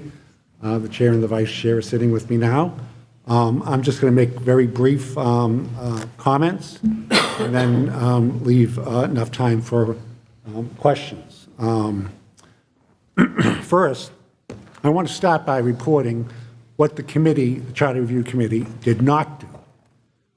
It did not change the composition, the terms of office, or the way candidates are elected in Lynn. The council remains an 11-member body with 2-year terms. The mayor is elected for a 4-year term, and the school committee remains a 7-member body with the mayor as the chair. Typically, when changes are made to these elected bodies, the voters are asked to weigh in.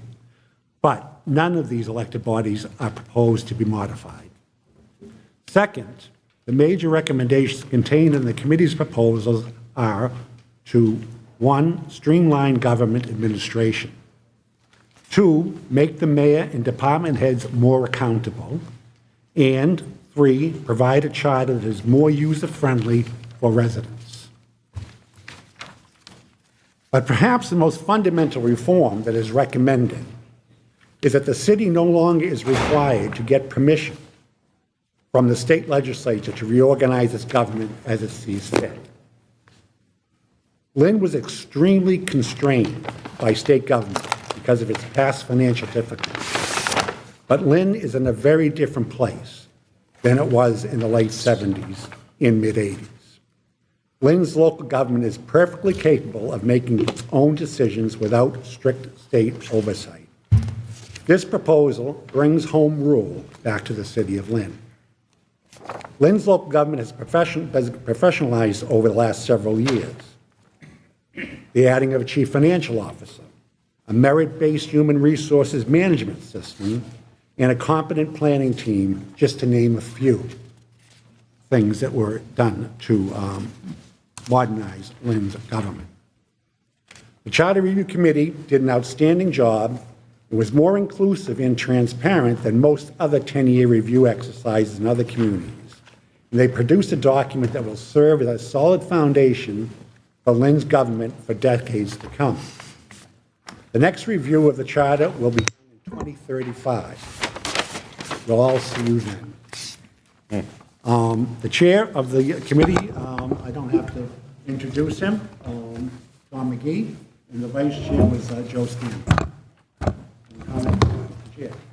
Thank you, Steve. Thanks for the presentation, and it was great working with the Collins Center during the process. It was a pretty robust process, and I just want to recognize all of the members that were on the committee.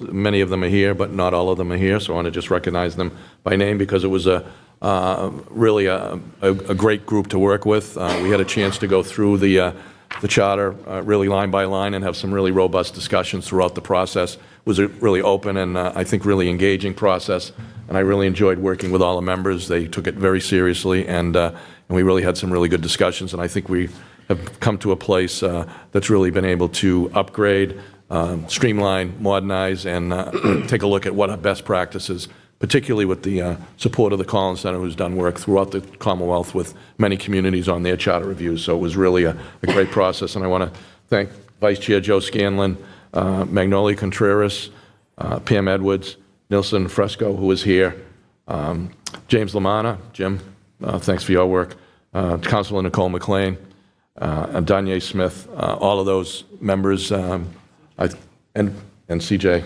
my host. All good work.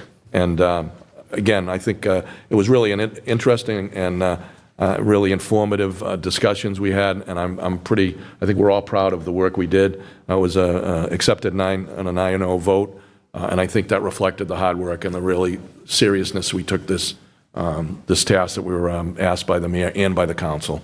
Both members of from the mayor and the council were on the committee. So I'm happy to be here, and I know Steve's more than happy to answer any questions and happy to be here with many of the members of that committee. So look forward to the council getting a chance to review the work and support moving forward on this.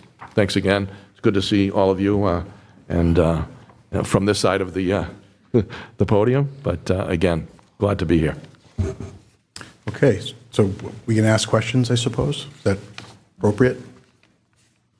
Mr. McGee? Mr. President, absolutely. Okay, I just have one. I think open it up for questions from all the members. Okay, if I could, I just have a question, and I'll open it up to everybody. One of the ones going into this that I was most concerned about was the way the law office is right now, and trying to make sure there's a fair distribution and equitable ability for the law department to be able to be answered to the council and the mayor. And I know that was something that was reviewed in here, but could it be amended where the council has their own solicitor, if you would? And how would that work? Because if they was still under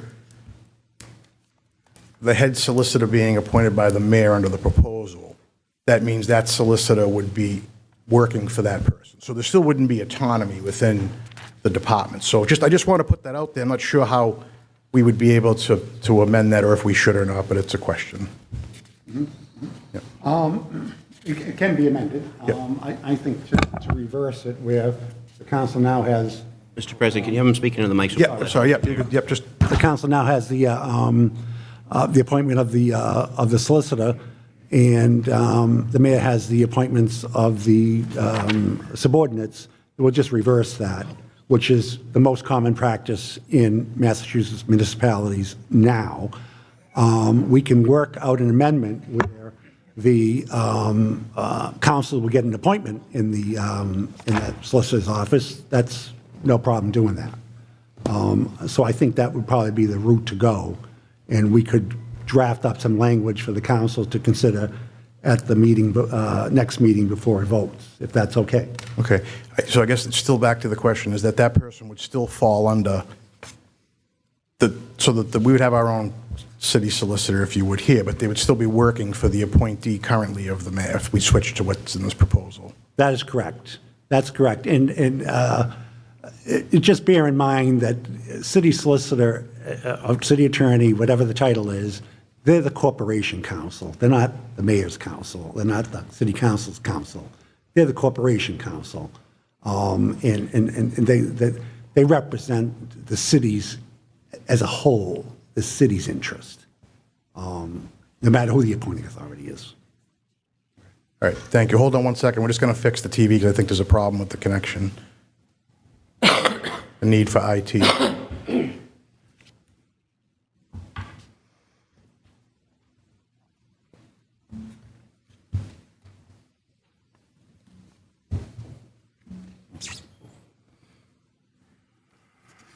We're good? We just want to be able to see that the TVs aren't working. I want to make sure it's all right. I'm sorry about that. Sorry.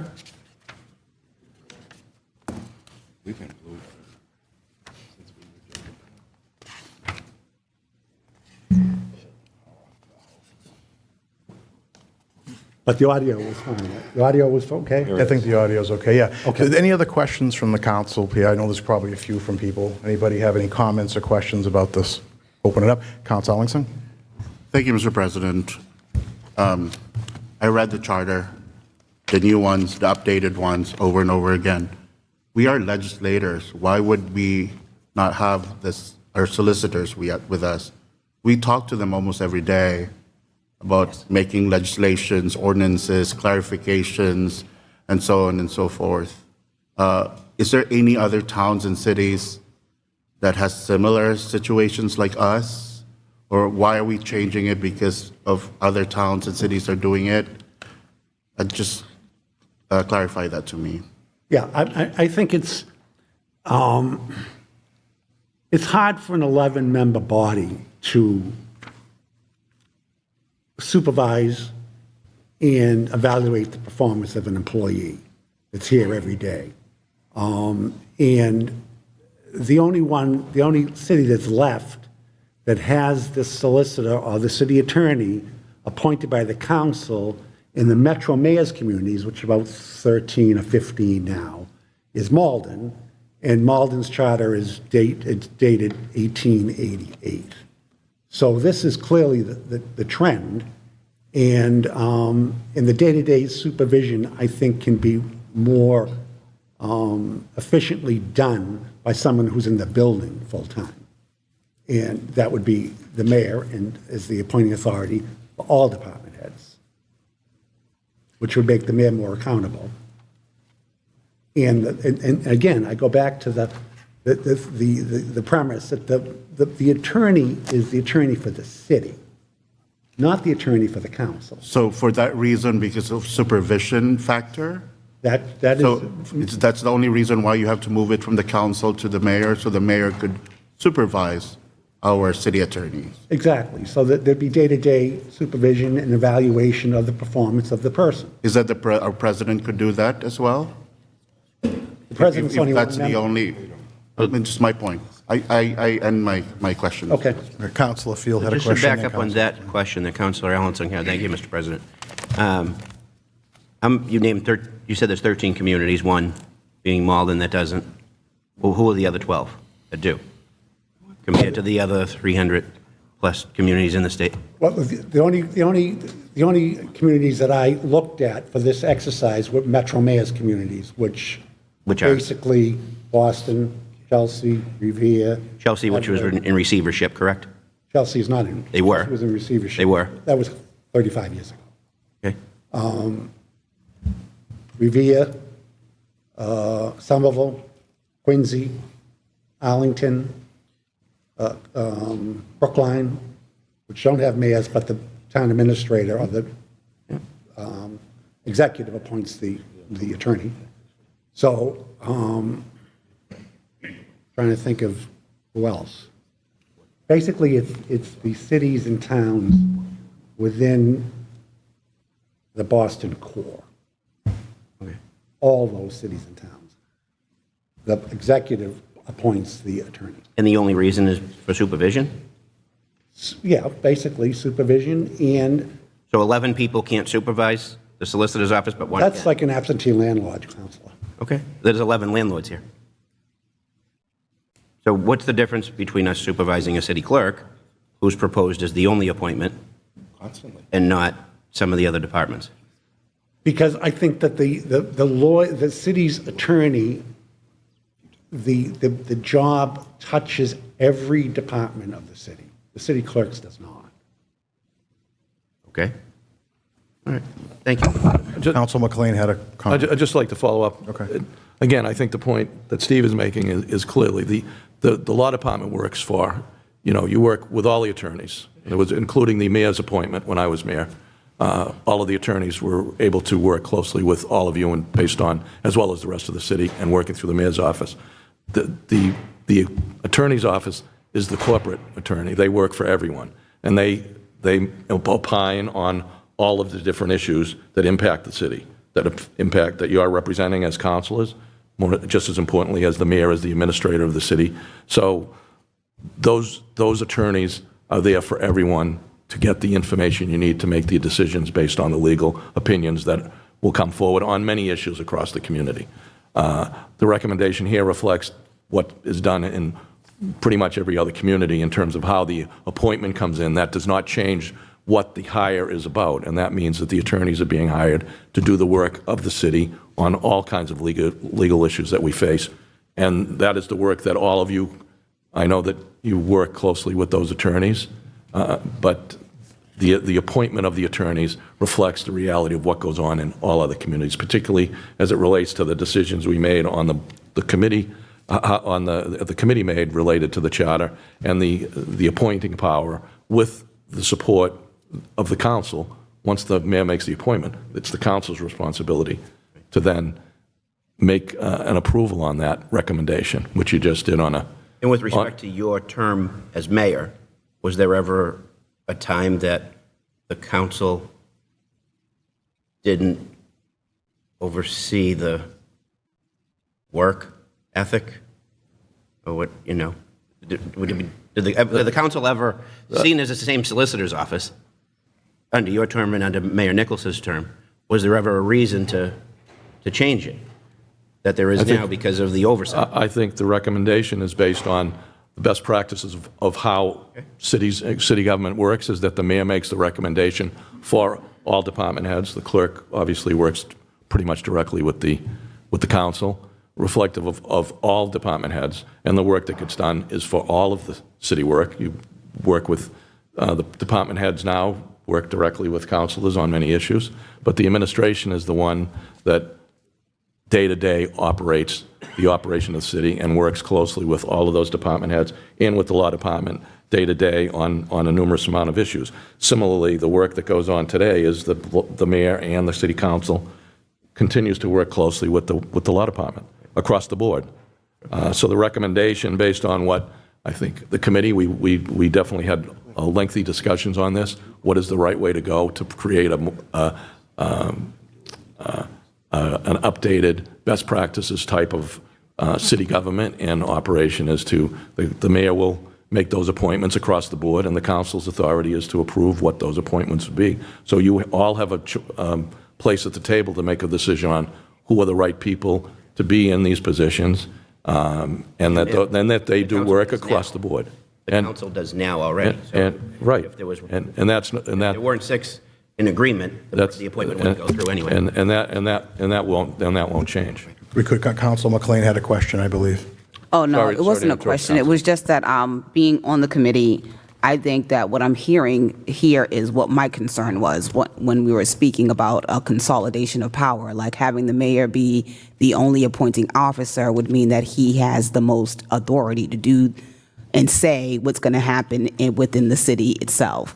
And I think that what I'm hearing from my fellow councilors here is that they're concerned with their power being stripped from them, and they would like someone in authority in the solicitor's office that sees things from their perspective as well. You know, when you're the appointing authority and you're appointing everyone is on your agenda, and they are going to be doing things in the way that you would want them done. So I think that the fear here is that is probably not being just said outright, is that, you know, checks and balances need to be put in place, and you need to make sure that not one person is deciding everything.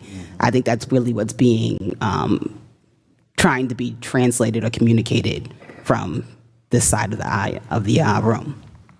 Okay, thank you. Council Meany? I just wanted to kind of maybe echo my my colleagues' concerns. So, I mean, the city council and the mayor are different bodies of government that are separate, and then it just makes just practical sense that they should have their own legal counsels. And I'm not saying it would be like, you know, for the council against the rest of the city, but there are issues that, you know, people disagree on, and you need legal counsel, and the city solicitor is just that. So I have significant concerns with the fact that someone else is appointing me like my lawyer.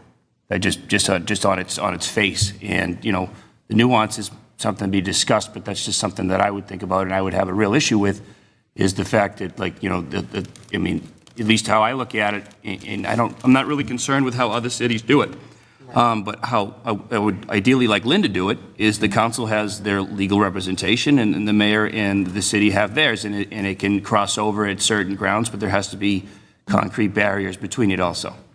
Just. I think that's a good point. Council LaPierre, go ahead. Thank you, Mr. President.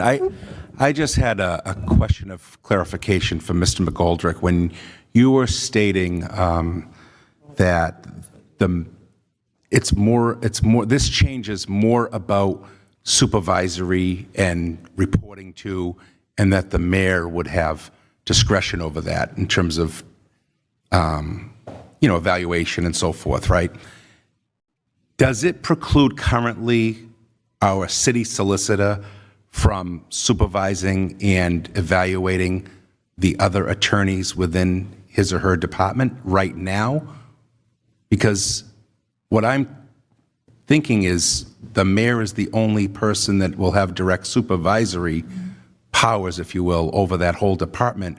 When I thought that, for example, Attorney Markopoulos is able to offer supervisory growth evaluation of his department. Is that not true? I don't know. Because the main reason or rationale was to get it under the umbrella of the mayor to have direct supervisory of that appointment. Currently, I'd like to know who assumes those supervisory. Is it expected upon us because we have a council appointment for a lawyer that we sit in the law office and do evaluations of the legal staff? If we're not lawyers, the next mayor may not be a lawyer. I'm just envisioning how this works currently, and if you don't know, that's fair, but I'm looking for clarity around that issue because I think I would like the city solicitor to be able to oversee the attorneys that work for the solicitor within that department for our citizens, rather than the mayor in a whole different office and department sort of supervising the solicitor and the other attorneys. Well, I think, let me guess, I mean, the structure that you have now would make it difficult for a department head who has one appointing authority to be supervising subordinates who are appointed by another appointing authority. So I don't know how that works in here now, but... Yeah, I don't think that way. I think once the appointment is made, that city solicitor has carte blanche over his department or her department. That's how I just see government functioning. That's how the departments function in any other department that we have. The supervisor, department head, in this case city solicitor, works with their attorneys in their department on growth, trainings, evaluation, perhaps, progressive discipline. It shouldn't be the mayor. But that's the legal structure you have now, Lynn. That you can't. That would if this comes to some sort of a conflict in human resources, it would be. I mean, if I was a judge, I'd say who's your appointing authority, and that anybody subordinate to the solicitor would say the mayor. And so that could, it's messy. Or in the case of our appointment, it would be the council, and we'd have to deal with discipline, perhaps, of a well, if you want attorney we to, appoint. if you want to deal with performance evaluation of the current solicitor and disciplinary matters with the current solicitor or any solicitor, that would all be in a public forum because you're a multiple member body. That's how the charter reads right now, correct? Yes. That's right. So all performance evaluations and disciplinary matters would have to be done in a public. But that's subject to the recommendations that you've made that would do away with that process. That's correct. So, okay. Thank you for the clarity, at least. Appreciate it. Yeah, Joe. There's nothing to preclude the council from hiring their own officers or anyone else's language in there, which if the council wanted to hire their own attorney, they could. That's the way I understand it. Subject to appropriation. Everything's subject to appropriation. True. Those are the magic words. Yeah. So any other questions from anybody? So I'll comment again and just say that, the concern that we have, I think, as a council is about being able to have somebody that we can go to as a body and know that that person is accountable to us as a body, right? And that we can, and I know, for example, that there was a situation with a town and none of the councilors could go and ask any questions to any of the selectmen and stuff, and that doesn't really bode well with trying to make things work. So an amendment of some sort seems to be in order with this, at least to try to come back and say, hey, does this look good for the council, particularly with this issue? I can say that just adding to that, my concern, much like we were just saying, the authority overseeing that solicitor, if it's still the mayor, how do we have separation, back to what Council Meany said and Council McLean? I think we need some sort of separation. Again, right now, I don't think the mayor has that, and that's why we're looking at this, right? He's looking for an ability or a thought, right, to have their own solicitors, if you would. And I mean, the solicitors that we have, you know, they've called balls and strikes, you know what I mean? They haven't picked a side here. But, you know, we don't know how government is going to change over the years and how the relationship between the mayor's office and the council happens. So just thinking about that, I mean, we have people that work for us in the council that we do oversee. And, you know, we have our awesome secretary here, and we, you know, so there are duties where we do, even though in a part-time capacity, have some authority to oversee those day-to-day things. So I think that's the concern from this council that I'm hearing. I don't know if everybody's on the same page with that, but I think a majority of people here are. Mr. President, I've heard the concerns, and I can go back and draft some language and present it for the next meeting, taking into account all of what I heard. Okay, thank you very much. Is there any other questions or comments from the council here? Councilor Madry. Thank you. I just had one question. I just wanted to say thank you to everybody that served on the committee for your time. And my question is to the Collins Center. So you weren't volunteered on this group, right? Were you paid, and how much were you paid? We were compensated. The University of Massachusetts was compensated. I wish I knew how much, but that's. Does anybody from the mayor's office know the answer to that? 20,000. 20. Denier. Right here. Here we go. I don't look at the books. Yeah, the city contracted with the Collins Center for $20,000. Okay. Thank you. On this project? Or just on this project. Thank you. Yep. Okay. Any other questions from the council or comments? Council Field, do you have something? Yeah, on section 7.3, preliminary elections, what was the decision behind lowering the count per ward for mayor and at-large and school committee members? What page, Council? Page 32. Page 30. Of which? Yeah, no, the limit of them. The change was from 100 for the mayor. It was previously it was no more than 150 from one particular ward. It dropped to 75 from one ward. And for at-large and school committee, it dropped from not more than 100 to 50. What was the reasoning behind that? Primarily to make it easier for people to run for office. I think everyone struggles to get signatures. It's not so much a problem in the wards. It's not so much a problem when you're running for mayor, but to run citywide as a member of the school committee or the council, to get signatures that many, and that from a ward, and then the upper limit, makes it very difficult. It didn't lower the overall total needed. Yes, I think it It did. lowered the limit of what you can get. No, I think it in each lowered the particular- limit. It did not. It's supposed to be It did lowered. not. Yeah, it didn't do overall. was It didn't supposed do to overall. Still 500 for mayor, 350. Mayor is 500. 500. I thought we lowered it on the, It actually makes it more challenging well, I know, I didn't, People. that wasn't the intent, so if that's a because now you typo- have to be more specific as you think you can leave one ward with 150 Thought we lowered signatures to 250. and only 50 of them are good. No, it did lower school. No, it wasn't. We left the wards alone. Was it 350? I mean, for the mayor anyway. Yeah, Not just for the council, but for the mayor too. So well, it's more of a challenge to make sure, I mean, I get it, you want to be equitable through, make sure that the candidates are going to each particular ward. but you But it also, certainly makes it a challenge where you think you have 150 votes or 150 signatures, and you're already maxed out many times over, so it's more of a challenge. That's all. It's not. The intent was to make it easy. I just didn't know what the reasoning was behind it.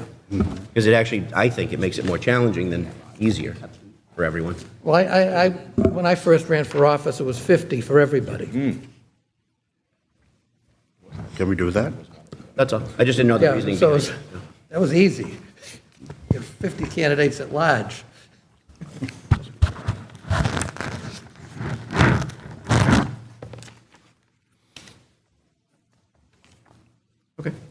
You answered my question. Yeah. The numbers didn't change, it just reflects a breakdown The across, numbers change, yeah. it breaks across down. the ward, across the wards. What your limit is per ward. Correct. Is what changed. Correct. Correct? Yes. Okay, so it makes it more challenging, I think. The numbers did change for at-large and school committee. It says 250 instead of 350. So it was 350 for at-large and school committee. Was it always 350? Before. Yes. So now it's 250. The mayor is the same, and the ward They is the stayed the same. same. But Yeah. the amount per ward lowered. Right. So it's certainly a challenge for anyone running for mayor. Right, it should be. Okay. Well, you said it should be, but you say it should be making it easier for people to run. So now you're conflicting in your own committee. No, at large and Okay. for school committee. Yeah. At-large and school committee, it's lowered. Is there any other questions? Council Lapierre. Just a comment or to understand the committee's rationale under Section 2-4 prohibitions, or prohibitions, I should call it. It's page 5.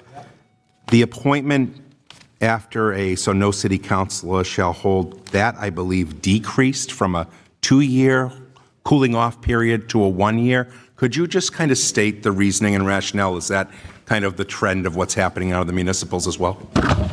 Yeah, I mean, I've never seen a 2-year cool-off period. I'm sorry, what? I've never seen a 2-year cool-off period. It's normally 1 year, and it's 1 year under general law. Yeah, and for the legislature. So we just changed it to conform with state and other. Yeah, exactly. And 1 year is standard practice, and it's fair. I think it's fair to those people who had certain elected office that want to be employed don't have to wait 2 years. Okay, thank you. It's a long period. Any other questions or comments or anybody? Councilor Field. Thank you, Mr. President. Can you clarify on page 47? Pages. Article 9, I would guess, letter D. Are you reading from? Can you read from the non? It's only goes to 32 for us. Right from the print. They updated it. Okay.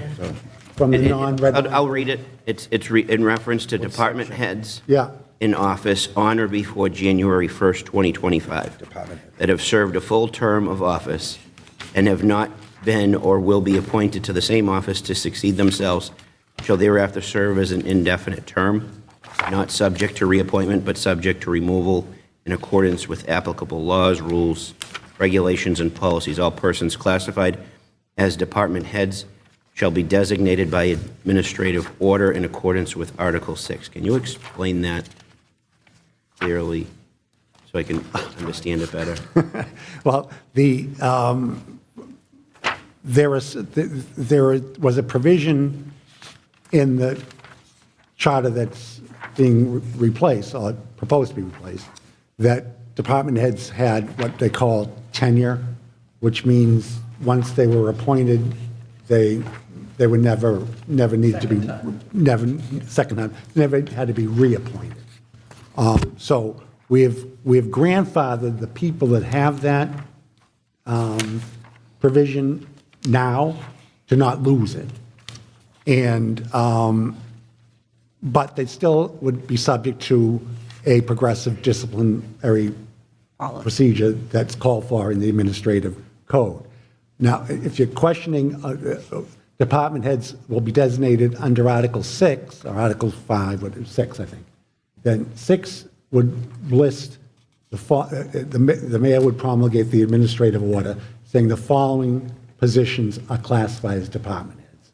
The council would then have a chance to vote on that, up or down vote, can't amend it. And that's where, so it would be clear who's a department head and when. Okay, so that's how I read it.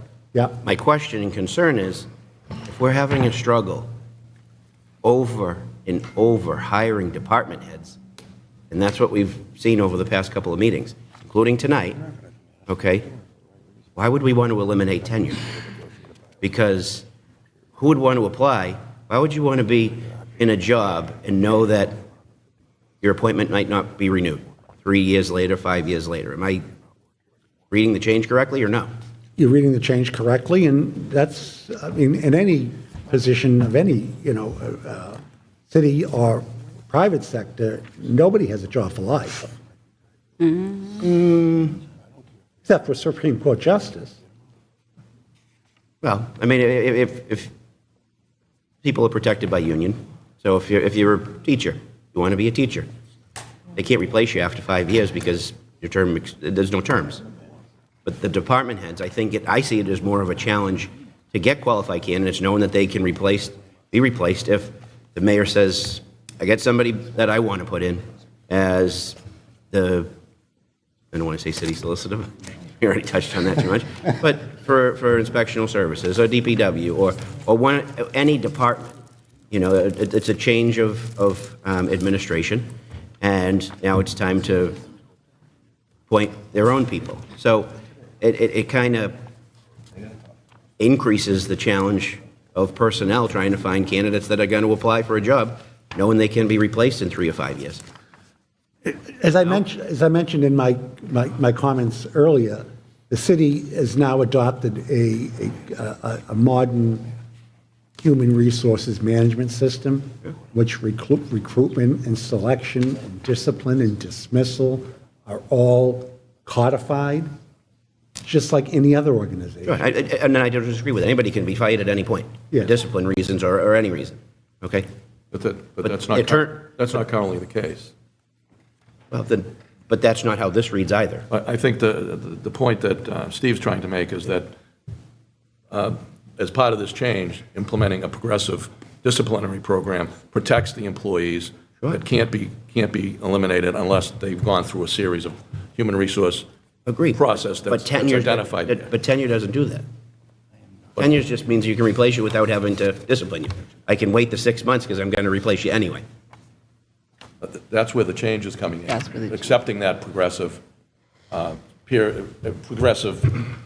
discipline process protects those employees as they would be protected as union employees, that they just can't be terminated because a new administration comes into play. There would have to be a whole process to terminate that employee based on progressive discipline that reflected that the job was not being completed. Right, but not tenure. Pardon me? But it doesn't affect the tenure proposed. Correct? In terms of the current employees? You can. No, but the line says that the tenure is applicable to the policy of the progressive policy. Right, So, but it's, I don't know. I appreciate the explanation. I think Councilor Meany had a question. And just to make a point that this language was crafted from a letter that was sent from several department heads that were concerned about this provision, and we accommodated what these people were concerned about. Thank you. I just wanted to comment on you said that, so Councilor Field said that tenure protects you from, if you don't do a good job, you get changed over. And you said, well, it doesn't work like that in the private sector. But I would like to counterpoint that the entire board of directors doesn't change in the private sector with every election, which potentially it could do in government.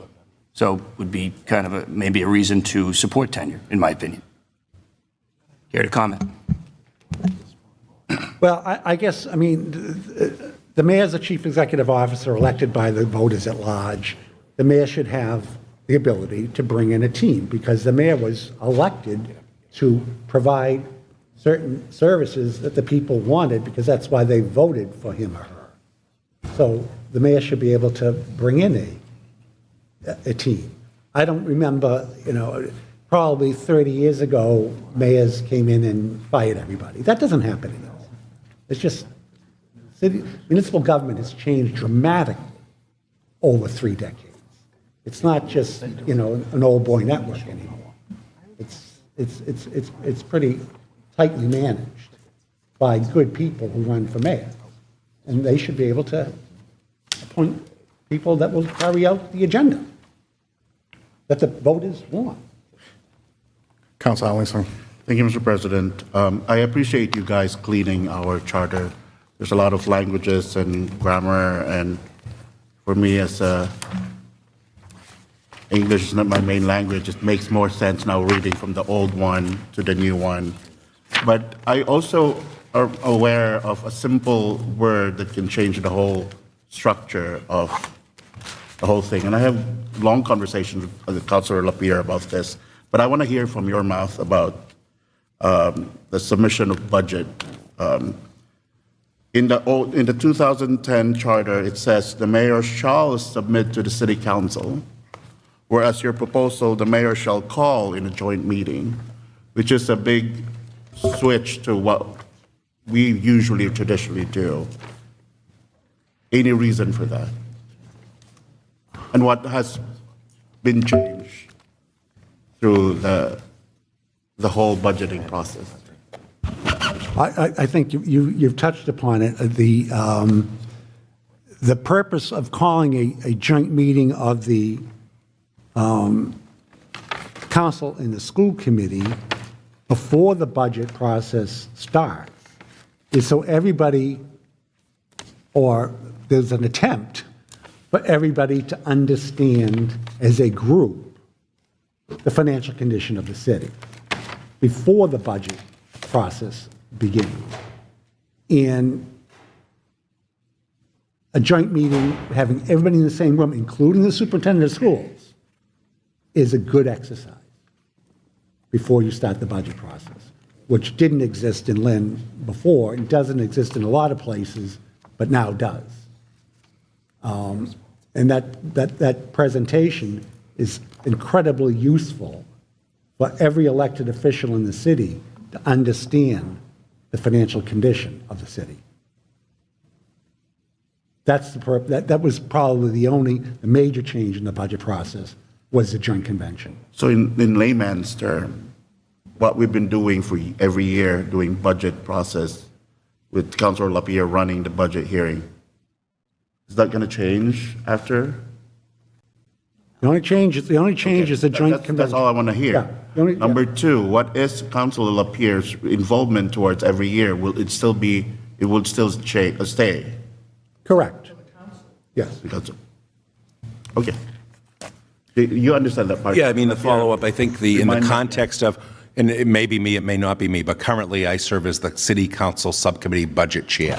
And what we normally do is sit down initially with the mayor, go over the goals and what around this time, if not sooner, and the mayor crafts the budget after he gets input from myself and my colleagues. And then what we do is we have public hearing on the budget from the City Council's perspective, and we invite all the department heads that are affected by the mayor's budget to come up and give sort of their summary of how the fiscal year is going to look, what they'd like to do in their department, how much money they would like, how much money they are getting, and we have that discourse before we pass by June 30th the city budget from the mayor. So that process is still in place. You're recommending a meeting of both the council and the school committee to lay out the prospects of the budget and the financial outlook. That's correct. You hit the nail on the head. The next fiscal year. So in other words, But you're not taking away the duties from the council joint meeting allows everyone to come together and have a discussion related to the budget. Then the budget process begins following that. But it does give an opportunity for both the council, school committee, superintendent, the mayor to have a better understanding of the budget before the budget process actually goes in. So he can hear from In terms the of other elected stakeholders. Correct. And then we go into our process with the mayor. Right. And not only the operating budget, but the capital budget as well, which is just as important. And that joint convention meeting is more of a presentation. There's not any votes to be taken. It's just informational purposes. And everybody in the same room. Which makes sense to bring everyone together to have an understanding before the budget process begins, where's the city's finances at? Then you proceed. Okay. Great. Thank you for clarifying. Thank you, Council Allen. Councilor Net, you're very welcome. Thank you, Mr. President. It's just a clarification. a little bit on section 3.7, temporary absence of the mayor. If I understand correctly, a current charter say that if the mayor is unable to serve temporarily, so the president of the council will be the acting mayor. So it's both the president of the council and the mayor is unable to serve. The vice president of the council will be the acting mayor. Is that correct? Current, yeah, right. And but the new charters will be different. So if both the mayor and the council president are unable to serve, so we the council elect one person among the 11 of us to serve temporary. Is that correct? That is correct, because sometimes, the council president may not be able to serve because of personal or professional reasons. So in that case, in Lynn, there'd be no way to fix that. Now you have a way to fix that. If the council president is unable or unwilling, then the body gets to choose somebody else. But it has to be it has to be a sitting councilor. Okay. It can't be anybody else. Just among 11 of the council. Yes. Okay. Yes. So that's if both the mayors and the president of the council cannot serve. Correct. So the vice president is not. The vice president may not want it either. Okay. So, hopefully 1 out of 11 will take it. Okay. All right. Thank you. Okay. Any other comments or questions from anybody? So I want to thank everybody on the committee that came. I appreciate the Collins Center here. This is helpful tonight. I think if I could ask Jim Lamanna to come up. Jim, what's the next steps here for the council? Would it be appropriate for the council to set this down for a public hearing for the next council meeting, April the 8th? Okay. That's Anybody? Would anybody? Should have set it down for public hearing. We have a motion to set Second. down for public hearing. Second, any discussion on that? Council McLean? Are we going to have the amendment before we have the public hearing, or are we just going to go straight to the public hearing? I think if we ask for those amendments, they would come for that amended version for the public hearing, if I'm correct. Does that sound about right? I don't know, Jim Lamanna. Yeah. Well, I caution there could be no discussion outside of a public hearing, but the motion could be made at the meeting. A draft could be provided to the council in advance, but there should be no discussion by a majority of the members about the merits or lack thereof of any proposed amendment. Okay. We have a motion, we have a second, any other discussion? Roll call to set it down? Counsel Alensog? Yes. Yes. Counsel Chakutis? Yes. Yes. Counsel Field? Yes. Yes. Counsel Hogan? Yes. Yes. Counsel LaPierre? Yes. Yes. Counsel Matul? Yes. Yes. Counsel McLean? Yes. Yes. Counsel Meany? Yes. Yes. Counsel Meji Madre? Yes. Yes. Counsel Net? Yes. Yes. Counsel Walsh? Yes. So we'll set it down for the April 8th meeting for a public hearing on the proposed changes to the charter. Thank you to the charter committee. I know some of the people are here tonight. Appreciate you. Thank you for the help. Thank you, Mr. Thank you, Mr. President. Forget ordinance. Public hearing. Good, thank you.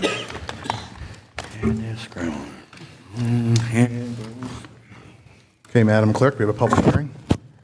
We have a public hearing on an ordinance, amending the ordinance, creating the position of Director of Information and Technology in the City of Lynn.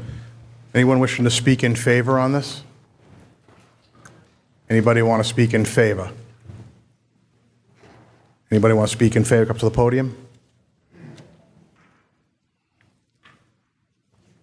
Thank you so much, Council President. Good evening, councilors. Thank you for allowing this opportunity for public comment.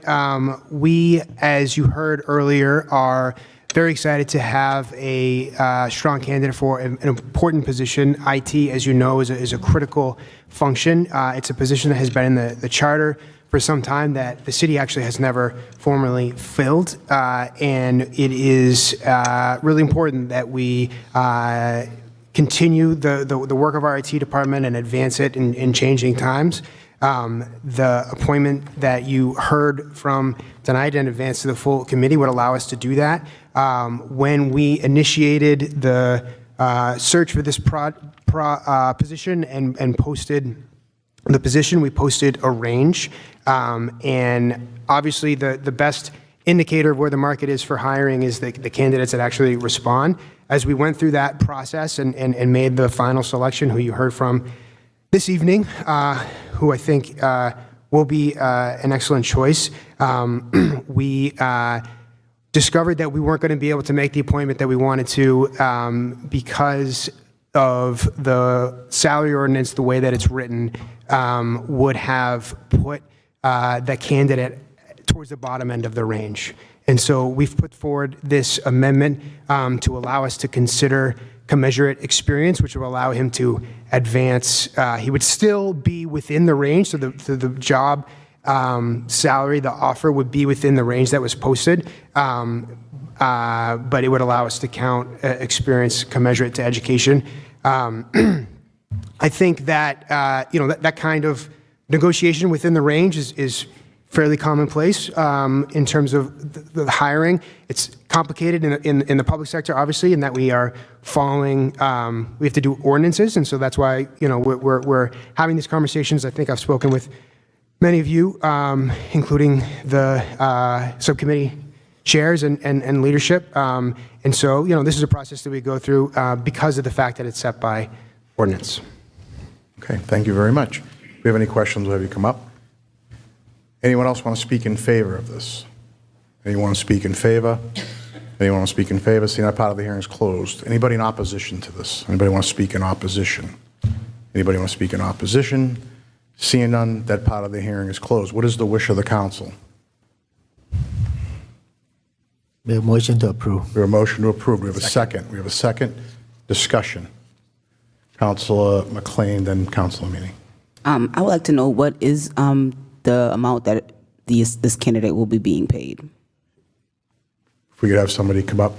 I think No, what is the exact? Do they have an exact amount? Yeah, Drew Russo's here. He can do that.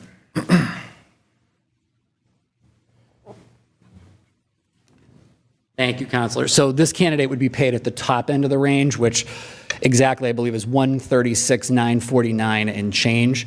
The candidate would be taking a substantial pay cut to come and work for the city, but he feels that this is an opportunity to give back to his community. And under the constraints of the ordinance that we currently have, the offer that we would be able to make as of now would be significantly lower than that amount. Okay. Councilor Meany, thank you. Thanks, Drew. Drew, just for a second, just for clarity. So the gentleman that we just appointed, we're looking to give him a raise based on his resume. Is that accurate? His level of experience, his attainment in the IT field, and the fact that, in the CFO, I know, has had conversations with Thrive, which is the third party that we've been working with, is significantly lower than somebody with his commensurate experience would get in the private sector. We're not in the business of matching private sector salaries, but we also recognize that this is a unique opportunity. This is the first time that we're filling this position. We have a candidate from Lynn that we are looking to bring on board, and we're hopeful that we can successfully make an offer to him, because I think that he impressed everybody from the CFO to the mayor in the hiring process, and we want to be able to move forward with this candidate. And this, even with the new raise, it's still within the original range? It is, okay, with the original range, yes. Yes, Councilor. Thank you, Drew. Thanks, Drew. Any other comments or questions? We have a motion. We have a second. Councilor Field. Thank you, Mr. President. Drew, quick question. I'm looking on... Shouldn't have sat down. Sorry, don't sit down. As far as like other jobs that are posted, and some being recent and some being for a good length of time. I'm looking at currently the chief building inspector. I think that was posted today. Yes. It also has a salary range with those stipulations that was the same as this particular candidate, or reason for the change. Associate's degree, bachelor's degree, and master's degree. There's a number of department heads already in City Hall that are in a position and paid as such for their level here. Will this new ordinance affect them at all?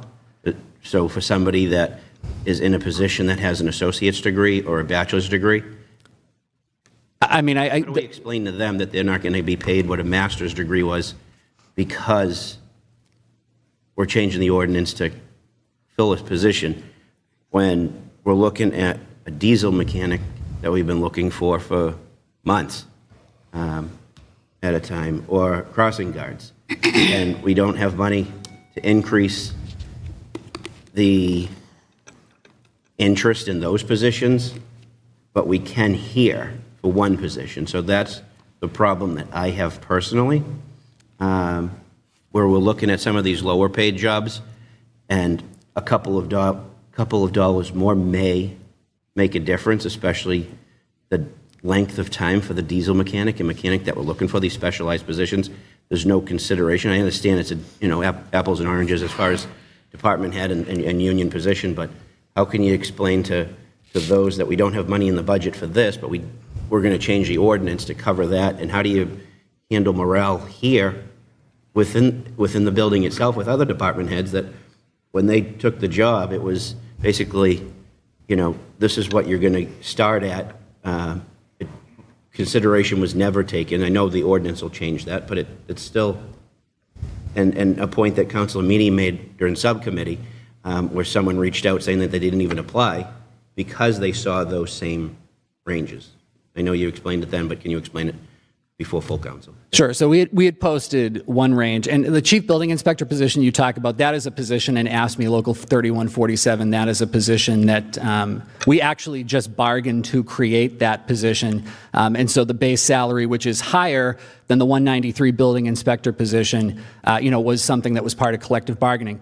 I understand your point, Counselor. I know that when I came before this body 6 years ago, there had been a change in the ordinance for my position in the treasurer collector that actually pared back benefits that other department heads had. And so I think that, you raise a very good point, I think, about us taking a look at inequities. I think this is an opportunity for us to start that process. In the presence of the CFO and the mayor, I don't want to get too ahead of my skis, but I think that you raise a good point. And I think this is a position where we're seeing that we got a lot of candidates that did come in with a lot of experience that didn't have the piece of paper. We're seeing that more and more again. That's why you see in our job postings that, we will take education and experience in lieu of a degree. I think that our ordinances, our salary ordinances, particularly with regard to department heads, which right now are aligned to one union contract, I think that there's definitely an argument to be made that those should catch up with that. And I think it is something that, obviously, I can't talk too deeply about collective bargaining, but that is something that I think we're all mindful of when we engage the unions in the collective bargaining process for this next round of CBAs, because, we're out of contract as of June 30th, 2025. So it'll be a busy spring. Okay. All right. Thank you. Any other questions from the council? We have a motion. We have a second. Councilor Maggi. Sorry, just quickly. This question is for Attorney Lamanna. So the question is, so if we change this ordinance, is it just for this one particular position? So not others, right? As written, it is only directed to this one position, correct? Okay, thank you. Any other questions, comments? We have a motion. We have a second. Roll call. Councilor Allensug. Yes. Yes. Councilor Chakoudas? Yes. Yes. Councilor Field? Yes. Yes. Councilor Hogan? Yes. Yes. Councilor LaPierre? Yes. Yes. Councilor Matul? Yes. Yes. Councilor McLean? Yes. Yes. Councilor Meany? Present. Councilor Meji Madre? Yes. Councilor Net? Yes. Yes. Councilor Walsh? Yes. Motion carries. Next public hearing. Okay, sorry. We have the petition of the Lynn Fireworks Fund for Fiesta Shows to hold a carnival in the open lot between Federal Street and Center Street behind the Western Ave Firehouse. Anyone On the wishing? following dates, sorry. Go ahead, do the date. April 3rd to 13th, June 18th to 22nd, July 31st to August 10th, September 18th to 28th. Hours of operation will be weekdays 5 to 10:30 p.m., Saturday and Sunday 1 p.m. to 10:30 p.m. Anyone wishing to speak in favor? I'm John Flynn, president of Fiesta Shows. I'm in favor of it. Okay, all right. Well, thank you, Mr. Flynn. If you have a seat, if there's any questions from anybody, we'll have them come on. All right, thank you. Anyone wishing to speak in favor? Calvin Anderson, 12 Concord Street. And yes, this is for the fireworks, and it's good family entertainment and fun. And I want to thank Mr. Flynn for spending so much time patiently here before his turn. Thank you, Calvin. Anyone else wishing to speak in favor? Anyone wishing to speak in favor? Anybody wishing to speak in favor? Seeing none, that part of the hearing is closed. Anybody in opposition to this? Anybody want to speak in opposition? Anybody want to speak in opposition? Seeing none, that part of the hearing is closed. What is the wish of the council? Motion approved. Second. Motion approved. Second. Any discussion? Roll call. Councilor Allensburg. Yes. Yes, Councilor Chakutis. Yes. Yes, Councilor Field. Yes. Yes, Councilor Hogan. Yes. Yes, Councilor LaPierre. Yes. Yes, Councilor Matul. Yes. Yes, Councilor McLean. Yes. Yes, Councilor Meany. Yes. Yes, Councilor Meji Madre. Yes. Yes, Councilor Net. Yes. Yes, Councilor Walsh. Yes. Motion carries. Thank you. Do we have any public hearings to set down? No. No hearings to set down. We have committees, sorry. Public Property and Parks, Councilor Jacutis. Unanimous vote of the committee, motion to approve. We had a unanimous vote of the committee, a motion to approve. We have a second? Second. All in favor? Aye. Aye. All right, it's approved. Ways and Means, Councilor Net. Yes, Mr. President, all unanimous vote of the committee, I make a motion to approve. Thank you. We have a motion to approve. Second. We have a second. Will the clerk read the items on the Ways and Means?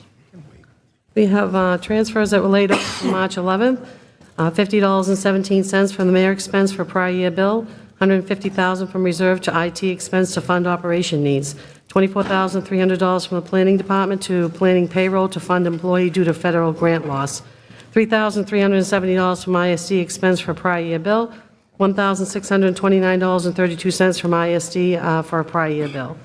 We have new transfers, $50,000 from reserve to the mayor's expense to fund operating needs, $40,000 from the reserve to the DPW expense to fund car repairs for the police department.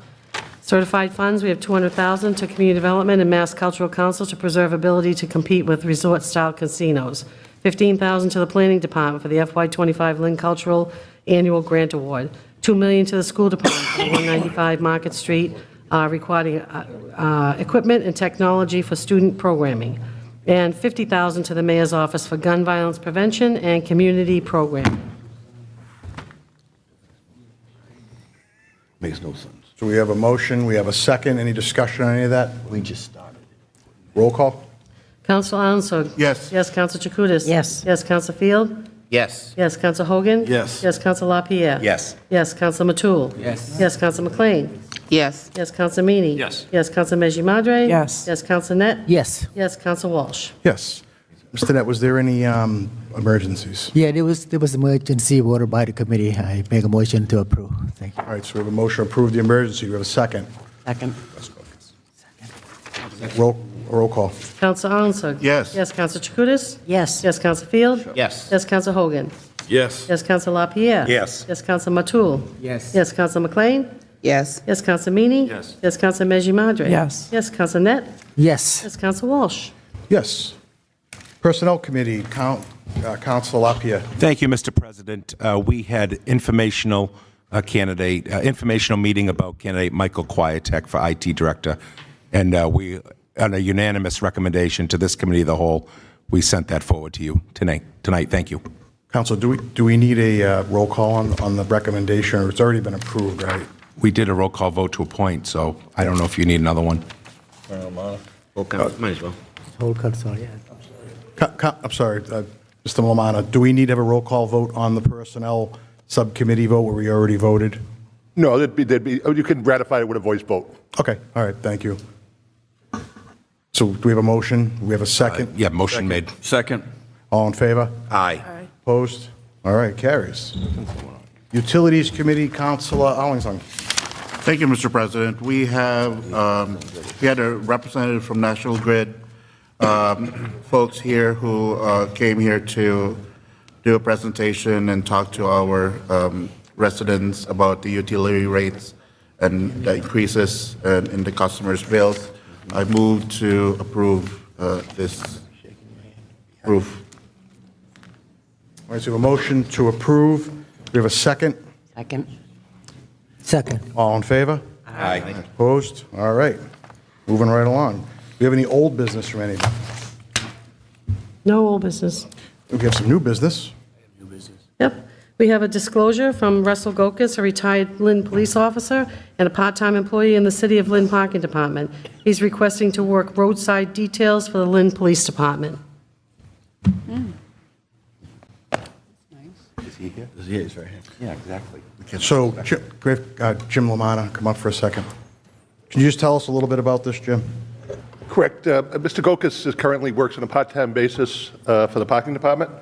As a result of a change in the policy with the Lynn Police Department and difficulty filling police details, the Lynn Police Department is now allowing retired Lynn police officers to work details to fill unfilled shifts.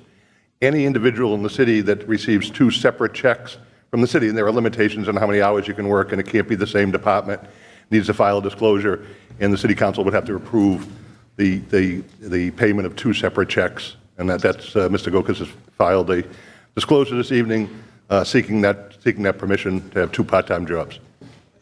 Okay, thank you. Council Arlington? Yes, Mr. President. Attorney Lamanna, can you please say, I really like the fact that we have Mr. Gokus here because it's always been a problem with having National Grid people digging our streets and there's no detail there. And the issue is always like, well, no, we don't have available police officers. So if we have those retired police officers around, so is that in an ordinance, Attorney Lamanna, right? That they need to have a police detail every time they dig our streets? They're not required to have a police detail. The Lynn Police Department does its best to try to fill requests, but there are certainly situations where requests are made and they cannot be filled. And that this is an attempt by the Lynn Police Department to try to minimize, if not eventually eliminate, but certainly minimize situations where requests for police details are unfilled. So we don't have an existing ordinance that says that, any language it says? I believe there may be an ordinance on the books, but implementations. But it's to the best of it. I have to look. I don't know, to be honest with you. Thank you, Attorney Lamanna. Councilor Field. Thank you, Mr. President. As far as Mr. Gokus, this is something that myself and a number of colleagues here on the council have discussed with Chief Reddy and past chiefs of the Lynn Police Department, of given examples of other communities that have benefited from this and have asked that to be worked into the budget during budget hearings. And I think it's a positive for Lynn to see our own retirees working in the city instead of outside the city at other departments that have been doing this for years. And I strongly ask my colleagues to support Mr. Gokus and anyone else as far as who's retired from the police department to continue working these road details that we see go unfilled for so many times, so often. Okay. Is that a motion, Council? Is that a motion to approve? Second. We have a second. Any more discussion? Yes, I have a discussion. So are we going to have to do this for every individual retiree who wants to do this? Okay. Yeah, I'm pretty sure Jim Lamanna could explain that. No, this is a situation where they're receiving a city check and they want to have a second city check. So if Mr. Gokus wasn't working for the parking department, he could just take the police details as assigned. What if he's getting a pension check? There are limits on what he's capable of making, but it does not require the city council to approve a retiree. So just to be crystal clear, a retired cop who's collecting a pension wants to come back and do some side detail work. Would we have to vote on that on a case-by-case basis? Not unless he's receiving 2 checks from the city of Lynn. Thank you for clearing that up, Jim. All right, any other comments? So we have a motion, second, roll call? Council Alanson? Yes. Yes, Council Chakutis? Yes. Yes, Council Field? Yes. Yes, Council Hogan? Yes. Yes, Council LaPierre? Yes. Yes, Council Matul? Yes. Yes, Council McLean? Yes. Yes, Council Meany? Yes. Yes, Council Meji Madre? Yes. Yes, Council Net? Yes. Yes, Council Walsh? Yes. All right, moving right along. I've got some new business. I'm going to make a motion to go into executive session. So looking for a second on the motion. Second. Second? Are we getting voting? Roll call. Council Oh, Alanson? hold on. Jim? It needs to be a statement of the reasons and. Okay, I'm sorry. my understanding is, You're right, I'm sorry, I did that. Possible litigation. Roll call. But timeout. So we're going I to, got a roll call. Councilor Alanson? Yes. Yes, Council Chakutis? Yes. Yes, Council Field? Yes. Yes, Council Hogan? Yes. Yes, Council LaPierre? no.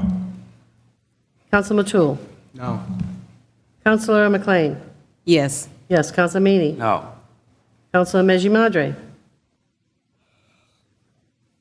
Yes. Yes, Counsel Net? Yes. Yes, Counsel Walsh? Yes. Yes. We'll go in the room next door here, please. Executive session. I want to.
late one.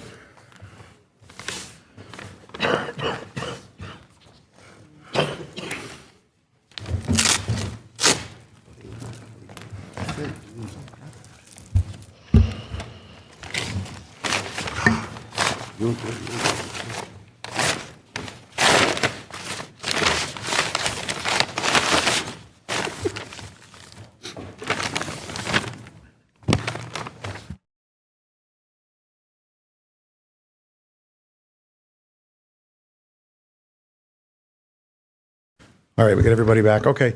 So we were in executive session. There was a motion to come out of executive session. No votes on any litigation happened, and that's that.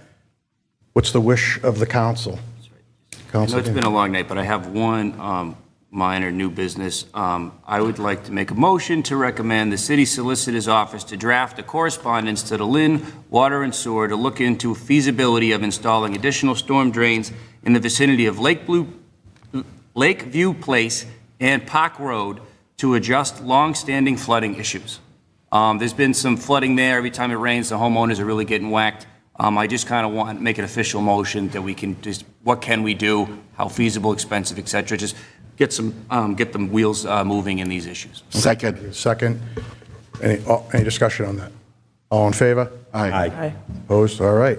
Do we have any other new business tonight by anybody? Councilor Net, do you have any new business? Make motion to adjourn. Motion to adjourn. All in favor? Aye. Adjourn. Yes.